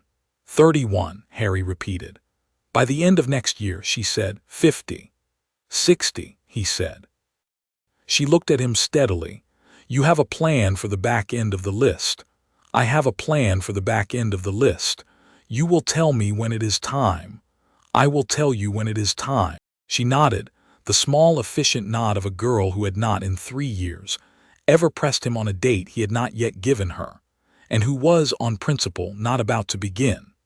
Ron, beside her, on the small green sofa the room had produced for him after his preference had been recorded one too many times, said, "I just want it noted for the record that I have spent 3 years guarding doors and shutting up about it, and that I will, this summer, expect a tolerable amount of Quidditch." "You will have a tolerable amount of Quidditch." Right then, he had grown 6 inches since the previous Christmas. His shoulders, which had been the shoulders of a small ginger boy, were now the shoulders of a tall ginger boy with a sense of his own balance on a broom, and the easy unconscious carriage of a person about whom the broom no longer had any complaints. Harry had, on observation, marked the change with the small private satisfaction of a man whose carefully cultivated bodyguard had begun to fit the costume. The summer term ended. The school empty. The architect on the platform at Hogsmeade Station smiled his waddled smile and shook each student's hand in turn, and his hand, when it shook Harry's, could not, because Harry's fingers, by a small turn at the moment of contact, declined to be available, touched the inside of Harry's wrist, where one final small thread might have been, in older times, laid. The architect's smile, when he released Harry's hand, was the smile of a chess player who has, in the 3rd hour of a long game, realized that the small piece he had thought was a pawn is in fact something else, and who is now beginning to wonder, in a small, careful manner, how many of the other pieces on the board he has, in his long career, also been wrong about. It would be a long summer. It would be the last long summer. The next school year would be the school year of the final reckoning. Harry got on to Chapter 5 and Chapter 6. The steps a year is the kind of unit of time that, lived through patiently, has a particular weight. It is not a long unit. It is not a short unit. It is the unit by which a tree puts on a ring, and a child grows out of a sleeve, and a network collapses into the slow, careful work of 2 analysts and 1 bodyguard and 1 goblin liaison. Harry's 4th year at Hogwarts was that kind of year. In the autumn term, the dots in Hermione's notebook went blue at the rate of perhaps 2 a week. The methods, by then, were standard. The list of unconfirmed identities had shrunk to 4. The 4th had been confirmed on a Wednesday morning in October, by way of a postcard from the Goblin Nation's southern aviary that arrived on Harry's plate at breakfast, and that contained, in small precise lettering, the address of a small private nursing home in Bath, where a particular older spy had retired in 1987 under a particular assumed name. The older spy had, in 1981, laid the 7th and the 12th threads. The older spy was, in the Goblin Nation's preferred phrase, rapid to neutralize.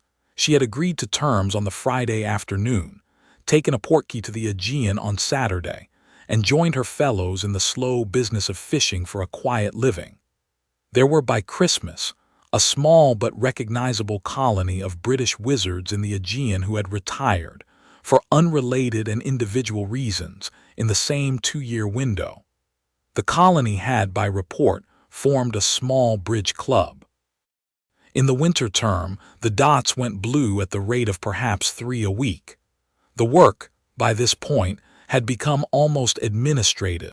Harry, on Tuesday and Saturday evenings in the room of requirement, would receive a brief from Scarnack, would write out by hand a series of small, careful instructions, would seal them in the goblin envelopes Scarnack provided, and would put them by morning into Hedwig's beak. Hedwig was, by then, the most reliable courier of the Goblin Postal Service south of Yorkshire. She was paid in mice and treated, by the Bloodline Office, with the respect of a senior agent. In the spring term, the rate slowed. The remaining names were the difficult ones, the ones who had, by then, sensed the cascade and gone to ground, the ones who had taken to sleeping in rooms with 3 exits and to eating only food they had prepared themselves. Several had retreated to estates in France, where the goblin nation's reach, for various reasons of treaty history, was less direct. Several had simply ceased to do anything observable and were waiting, in small flats in small towns, for the cascade to either pass them by or arrive. The cascade did not pass them by. The cascade arrived. By Easter, the goblin nation, after a considerable quiet diplomatic operation involving a small delegation to a small chateau in the Loire, had brought the French contingent to terms. By mid-May, the small flats in the small towns had, one by one, also been visited. By the third week of May, in the small classroom on the 7th floor, Hermione closed the goblin leather notebook on her lap, looked up and said, 88. Harry said, 88. That leaves one. That leaves one. You have been telling me for 3 years that you will tell me when it is time. Yes. Is it time? He considered her. He considered her plain, steady face, her hands resting on the notebook, the small worry she had not bothered to disguise at the corners of her eyes.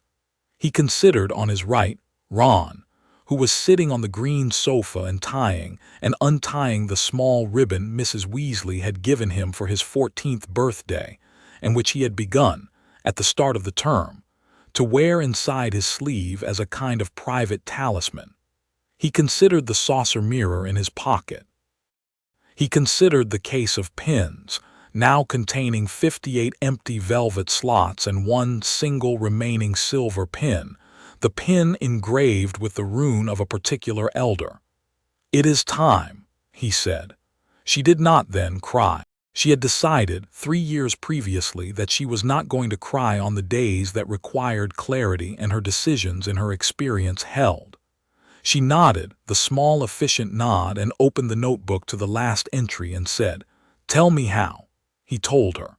He told her with the patient detachment that was, at this stage, his temperament with respect to all matters of operational planning. He told her the time. He told her the place.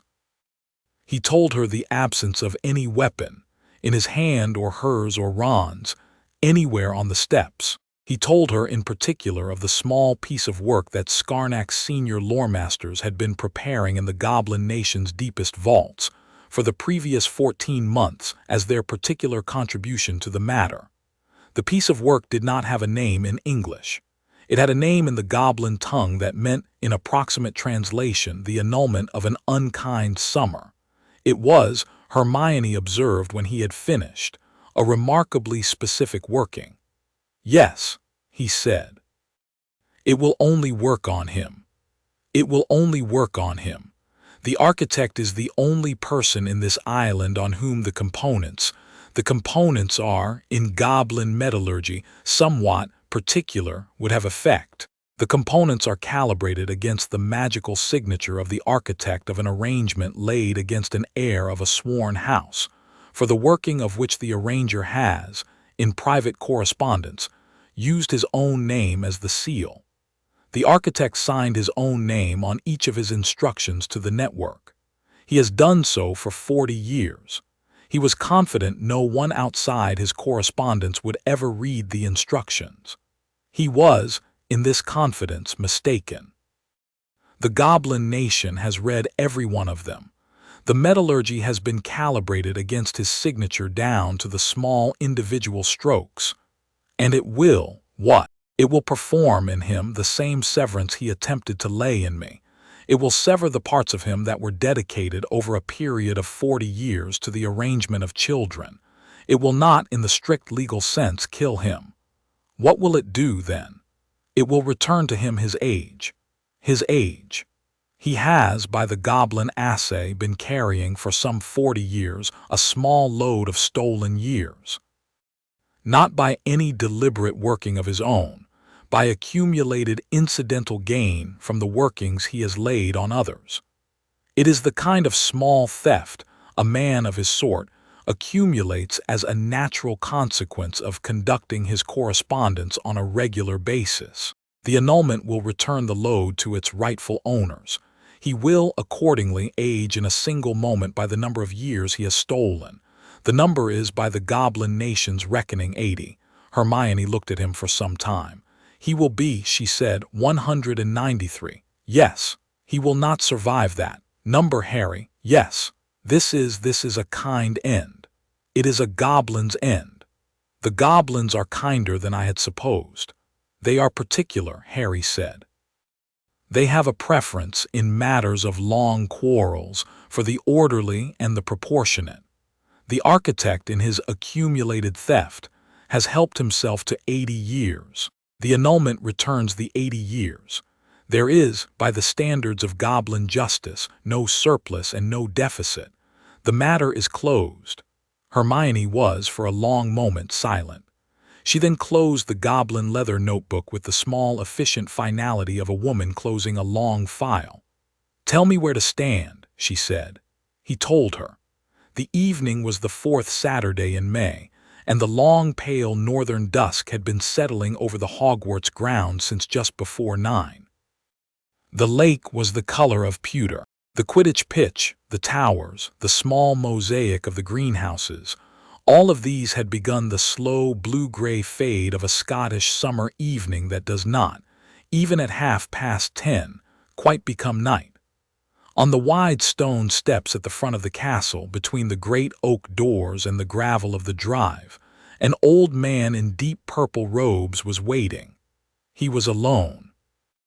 He had asked, in the small kindly note he had left on Harry's pillow at 6 that evening, the note had said only, "Harry, my boy, would you do me the honor of joining me on the front steps at 10:30 AD for Harry alone?" The architect had then made his quiet way to the steps an hour early, and had stood, in the long pale dusk, with his hands folded behind his back, looking out across the dark lake.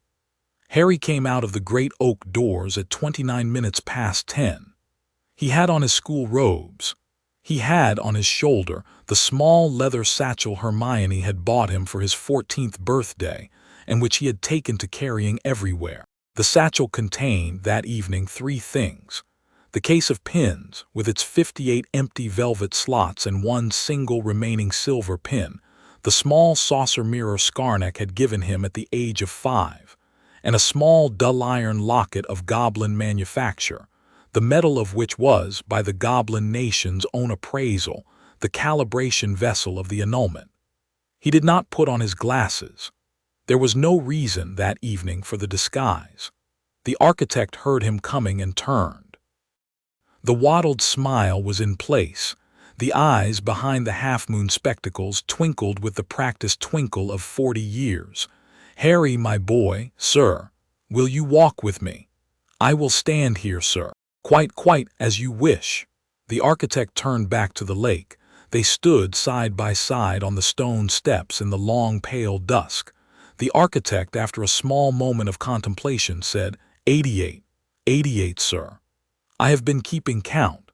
I have been keeping count, you know, with rather more accuracy than perhaps you have given me credit for. I am sorry it took me as long as it did to begin keeping count. I am old. I have, for some years now, allowed certain matters to run themselves, on the principle that the persons running them were competent and well supervised. I had not until perhaps the 2nd week of last September recognized that the principle was, in your case, not in fact applicable. I apologize, my boy, for the delay. You are apologizing for the delay, sir. You are not apologizing for the matter. No, my boy, I am not apologizing for the matter.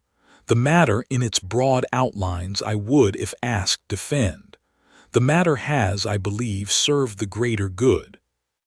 It has done so by means I am not, in my own assessment, proud of, but it has done so. It has prevented a great many deaths. It has prevented, in particular, your death, on more than one occasion when, had the dampening not been in place, you would in your boyish impatience have moved sooner than you could have survived. It has prevented, also, the death of the friend who is now standing in the doorway behind you. Harry, without turning, said, "Hermione, please step back into the hall. The architect is mistaken about who is and is not present, and I would prefer not to confirm his mistake." There was a soft footstep. The hall behind him was empty. The architect, after a moment, said, Ah, sir, I would prefer this evening that we not waste each other's time. I have on the Goblin Nation's reckoning 58 names addressed and one to address. I would like to address the one. I would like, before I do so, to ask you one question. The question is, in some sense, a courtesy. By all means, my boy. You laid the working that ended my mother. The architect on the steps in the long pale dusk paused. No, my boy, I did not lay it. You permitted it. That is closer to the truth. You permitted it on what reasoning? The architect, after a longer pause, said, on the reasoning that a prophecy had been made, on the reasoning that a particular small boy would, by the working that ended his mother, become the only person in the world capable, in due course, of addressing a particular other matter that I had not, in the years before, succeeded in addressing myself. The working, in short, was a price. It was a price I judged that the world could afford to pay. I assumed, my boy, that the boy who paid the price would in due course be raised in the safety of a careful arrangement, would receive, at the appropriate age, the training and the disclosures necessary to his task, would do that task, and would, in the doing of it, find such satisfaction as a young man of his disposition can find in the discharge of a great burden. I assumed, in short, the standard plan. Sir, the standard plan included 89 working bindings on the boy. It did. It did. The bindings were prudent. The boy, ungoverned, would have been unmanageable. The boy was not, before his 5th birthday, the kind of vessel that, sir, my boy, sir, you used 89 bindings on a 5-year-old to make him manageable. Yes, my boy, that is, in the most literal terms, what I did. Was that your idea of safety? It was, my boy, my idea of policy. And there is no difference. The architect on the steps in the long pale dusk looked at him steadily. You are angry with me, my boy. I understand that. I have in my long life been the object of many such angers. I do not, on the whole, defend myself against them. I will say only, in my own small voice, that I have done what I have done because I believed it would, in the end, save more children than it would harm. I have, in the matter of you, been wrong about a number of things. I have been wrong, in particular, about the question of whether you could be made small by methods of this kind. You could not. You were, I now see, never the manageable boy I was told to expect. I am sorry, my boy, that I did not, at the appropriate age, recognize this. If I had, the conversation between us tonight would be of a kind very different from this one. Sir. Yes. You would, in your alternative conversation, have asked me very kindly to address the matter of the man in Albania. I would. And what would you have given me in exchange for the addressing of that matter? My boy, sir, what would you have given me? The architect, after a long silence, said, I would have given you, my boy, my support. I would have given you my counsel. I would have given you, in due course, my place. I would have prepared you over a period of some years for the assumption of the mantle that has been in this generation mine. Sir. Yes. In exchange for what? The architect closed his eyes. In exchange, he said, for your willingness in due course at the appropriate age to permit me to apply to the fragment of the man in Albania that is presently lodged in your forehead, a working that would, in the application, require your life. Harry on the steps in the long pale dusk was quiet. You were going to ask me to die. I was going to ask you to die, my boy. I was going to ask you to die as my predecessors in their own generations have asked young men to die. I was going to ask you to die on a particular evening in a particular wood by a particular working, in such a way as to take with you the fragment, and through the fragment the man in Albania, and through the man in Albania the long shadow of the war he began. I was going to ask you, in short, to make of yourself the final reckoning. Sir, yes, I am not going to do that. No, my boy, I see that now. I am not going to do that because, sir, with the greatest respect, I have already done the necessary work, by a different method, on the man in Albania's network. I have brought it to 12 threads. of which his own personal residual capacity is one.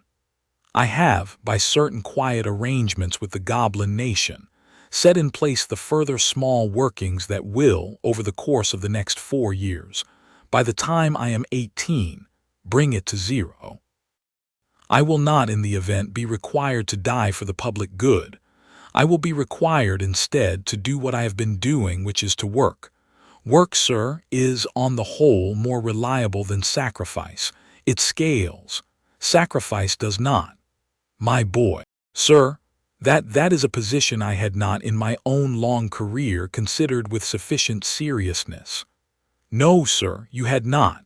A long silence. The architect on the steps in the long pale dusk drew himself up a little. The wattled smile was by now entirely gone. What remained on his face was something Harry had not seen there before, a clarity of a particular dry kind, the clarity of a chess player who has accepted that the game is, in fact, lost, and is now choosing the manner of his resignation. Harry. Yes. What do you intend to do with me? I intend, sir, to return to you the years you have, over the course of a long career of small workings, helped yourself to from your various subordinates and clients. The years are not, in the goblin nation's reckoning, properly yours. They are owed back. I intend, sir, to act as the goblin nation's agent in the recovery. How many years? 80, sir. The architect was quiet. That is a great many, my boy. It is a great many. It is the precise number you have on the assay of the bloodline office taken. I had not been aware, my boy, that the matter was being assayed. No, sir, you had not. And there will be no opportunity for me to, sir. The annulment is, by the working of the goblin nation, automatic. It does not require the cooperation of either party. It requires only that the calibration vessel be in proximity to the architect of the arrangement. The vessel is, at this moment, in my satchel. You have been standing in proximity to it for the last 6 minutes. The annulment has, in fact, begun. The architect on the steps in the long, pale dusk did not move. For a long second, nothing visible happened. The lake remained pewter. The lake grebes on the far shore went on chittering. The pale northern sky went on slowly fading. Then the architect's hand, which had been resting on the stone balustrade, became the hand of a much older man. The skin, which had been the parchment-thin skin of 100 and some, became the cobweb skin of one nearer 200. The fingers, which had been steady, began very gently to tremble. The architect's hair, which had been white, became thinner. The architect's beard, which had been silver and full, became the wispier beard of a much older man. The architect's face, which had been the long, kindly face of an elder, became the longer and less kindly face of an elder considerably more elder. There was no pain. The annulment was, by the goblin nation's particular care, a clean working. The architect in the slow shift was permitted to stand on the steps and observe his own years return to their proper owners. He stood quite still, with the steadiness of a man who had been a good chess player for a very long time and who knew, in his bones, how to lose without flinching. When the annulment had finished, the architect was, by appearance, perhaps 190 years old, which is to say, on the precise threshold of mortality permitted to wizards of his particular bloodline. He stood for a moment on the steps. He looked at the lake. He looked at the small dark line of the forbidden forest on the far shore. He looked finally at Harry. "My boy, sir, I think I shall sit down if you do not mind. Please, sir." He sat. He sat slowly in the manner of a man whose joints have, in the last 3 minutes, all become the joints of a much older man. He folded his hands in his lap. He looked at Harry. The eyes behind the half-moon spectacles were the eyes of a man who had been kept alive by stolen years for several decades and was now, very quietly, no longer being kept alive. "Harry." "Yes, sir.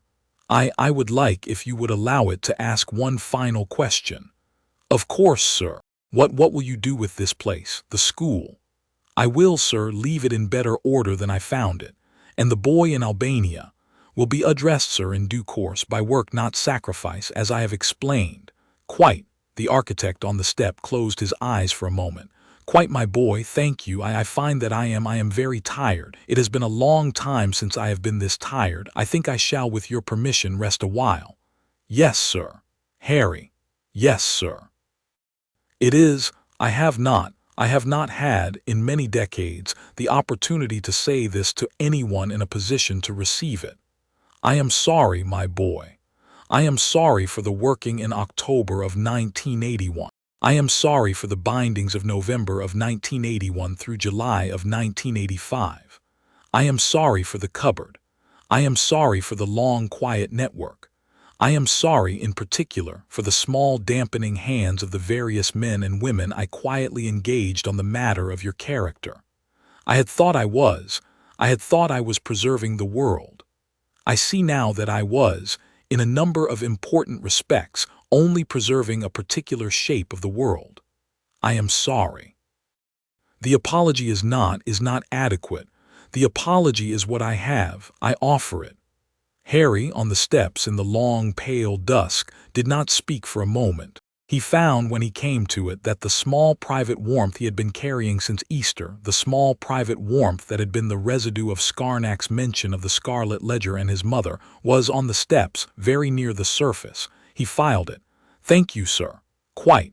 The architect closed his eyes. "Quite. I shall sit a little. The lake is very fine this evening, is it not?" "Yes, sir." "Yes." The architect breathed out slowly. He breathed in slowly. He did not, on the second exhale, breathe in again. The hands in his lap, which had been folded, relaxed. The head, which had been raised to the lake, settled gently down. The wattled, slightly mad, slightly tired old man on the step had, by the small private accounting of the goblin nation's deepest vault, returned 80 years of stolen time to their proper owners, and with them the last small thread of his own. The lake grebes on the far shore went on chittering. The pale northern sky went on slowly, slowly fading. On the step, on the threshold, in the great oak doorway, Hermione came out, very quietly, and stood beside Harry. Behind her, Ron stepped out and stood beside her. From the gravel of the drive, where the trees met the lawn, a small gray-green figure with yellow eyes detached itself from a shadow and walked up the path with the small, steady stride of a senior clerk who had been waiting, very patiently, for a long-running file to be closed. "Master Potter, Scarnack, the matter is closed. The matter is closed. The Goblin Nation, in the persons of the King and the 9 senior loremasters, sends its respects. The matter has, by the King's order, been entered into the Scarlet Ledger as the 3rd name of your generation. The first was your mother. The second was your father. The third is you. The matter is closed." Harry, on the steps in the long pale dusk, considered this for a long moment. He considered the small private warmth, very near the surface. He considered the case of pins in his satchel, with its 58 empty velvet slots and the one final empty slot, into which, that evening, the last pin had been placed. He considered the architect, on the step beside him, who was no longer in any of the conversations. He considered Hermione on his right and Ron on his right beyond her and Scarnack on the gravel at his feet. He looked out at the lake. 89, he said quietly. He paused. "And 1, he added. The pause between the figures contained the one final consideration he had, in his long 4th-year inventory, set himself. The one was the architect who had been the 89th name. The 89 were the network. The pause between the two was the small private space that, by the Goblin Nation's calibration, separated a list of policy from a list of pity. He had crossed both. He had crossed them in the same evening. He had crossed them in the Goblin Nation's reckoning, without surplus and without deficit. He turned on the steps in the long pale dusk, and looked at his 2 friends and at his goblin liaison, and at the great oak doors of the castle behind them, and at the small bright square of light from the entrance hall, and beyond all that at the deeper dark of the corridors and the staircases and the rooms in which, by the morning, he would have to begin the slow, careful work of arranging the question of who would, henceforth, occupy the office at the top of the spiral staircase, and how the work of the long, quiet network would be, by the alternative methods of work rather than of arrangement, dismantled in the years to come, on a public scale that would not, perhaps, require any further small evenings of this particular kind. He had time. He had, in fact, the rest of his life. He intended to use it. He had, by the goblin nation's calibration, the rest of the small private warmth still to spend. He let it surface briefly on his face. He let it become, for the space of a single private smile, the smile of a young man on a step in a long, pale dusk who had finally, after the long, careful work of 9 years, completed a task he had set himself in a cupboard at the age of 5. He filed the smile. Then, in the way of young men with work still to do, he turned, walked past his 2 friends, walked past his goblin liaison, walked past the great oak doors of the castle and went, at a steady, unhurried pace, into the entrance hall. In Albania, on a hill, in a hut in the still air, the thin coil of smoke that had once been the kind of man people referred to in whispers paused, very briefly, in its slow, patient assembly of itself, and felt at the small final node of its remaining web the last thread go dark. The coil whispered into the dust. "SSSO," it said. The silence did not answer. The coil considered in the long, thin shape of its remaining life the question of what to do. The question was not at present urgent. The boy in Surrey had not, by all reports, come for the coil. The boy in Surrey had, by all reports, gone home for the summer. The coil had, by its own private accounting, perhaps 4 years before any of its remaining options expired. It would, the coil decided, work. In the goblin nation's deepest vault, in a small stone room behind a small stone door under a particular gallery of the larger vaults, a small clerk in a brass-rimmed monocle stood up from his ledger, walked to a shelf, and took down a small cedar box. From the box he removed a small ingot of silver, the silver of 89 melted pins, and added to it the silver of the final pin which Harry's satchel had, on the way down the steps, deposited in his palm without anyone observing. He carried the ingot in due course down to the king's workshop and laid it on the bench. The king's smith looked up. "It is done. It is done.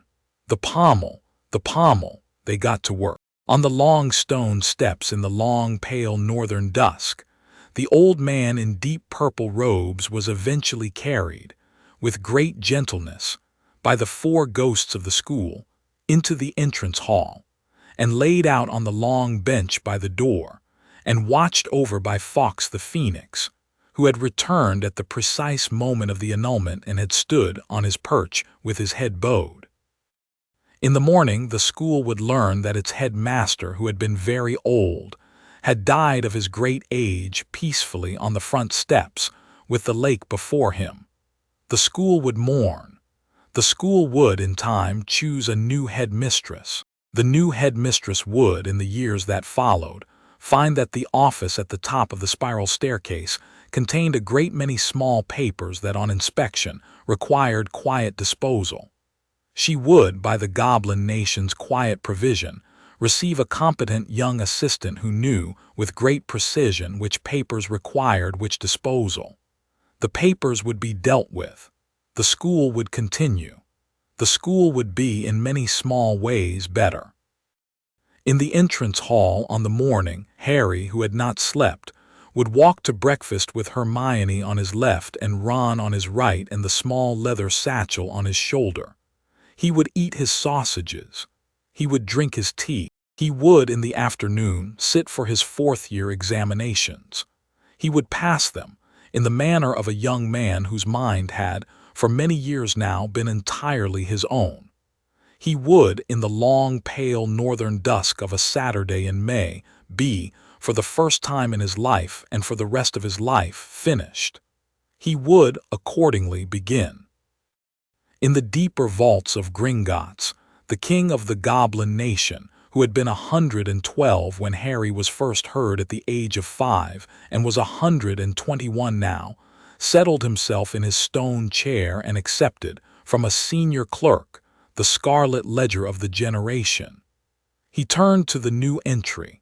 He read the entry. He nodded once in the small economical manner of a king who has, in his long career, observed several scarlet entries of this kind, and has, in the observation, learned not to comment unnecessarily. He closed the ledger. He handed it back. He took up the small parchment in front of him, which contained, in his own hand, the draft of a treaty he had been quietly composing, by candlelight, for some months. The treaty was between the goblin nation and the heir of a particular sworn house of British wizarding kind. The treaty was short. It had 3 clauses. The first clause concerned the matter of mutual respect. The second clause concerned the matter of mutual non-interference in domestic governance. The third clause concerned the matter of certain shared archives, the maintenance of which would, by the king's preference, be ongoing. He signed the draft. He sealed it. He gave it to the clerk. He said, "The boy will arrive in his own time. We do not press him. He has, by my reckoning, just turned 14. He is, by my reckoning, the 3rd name on the scarlet ledger of his generation. He has, by my reckoning, finished the small business of his childhood. We shall, in due course, invite him to begin the larger business of his estate." The clerk inclined his head. He took the treaty. He went away. The king of the goblin nation closed his eyes.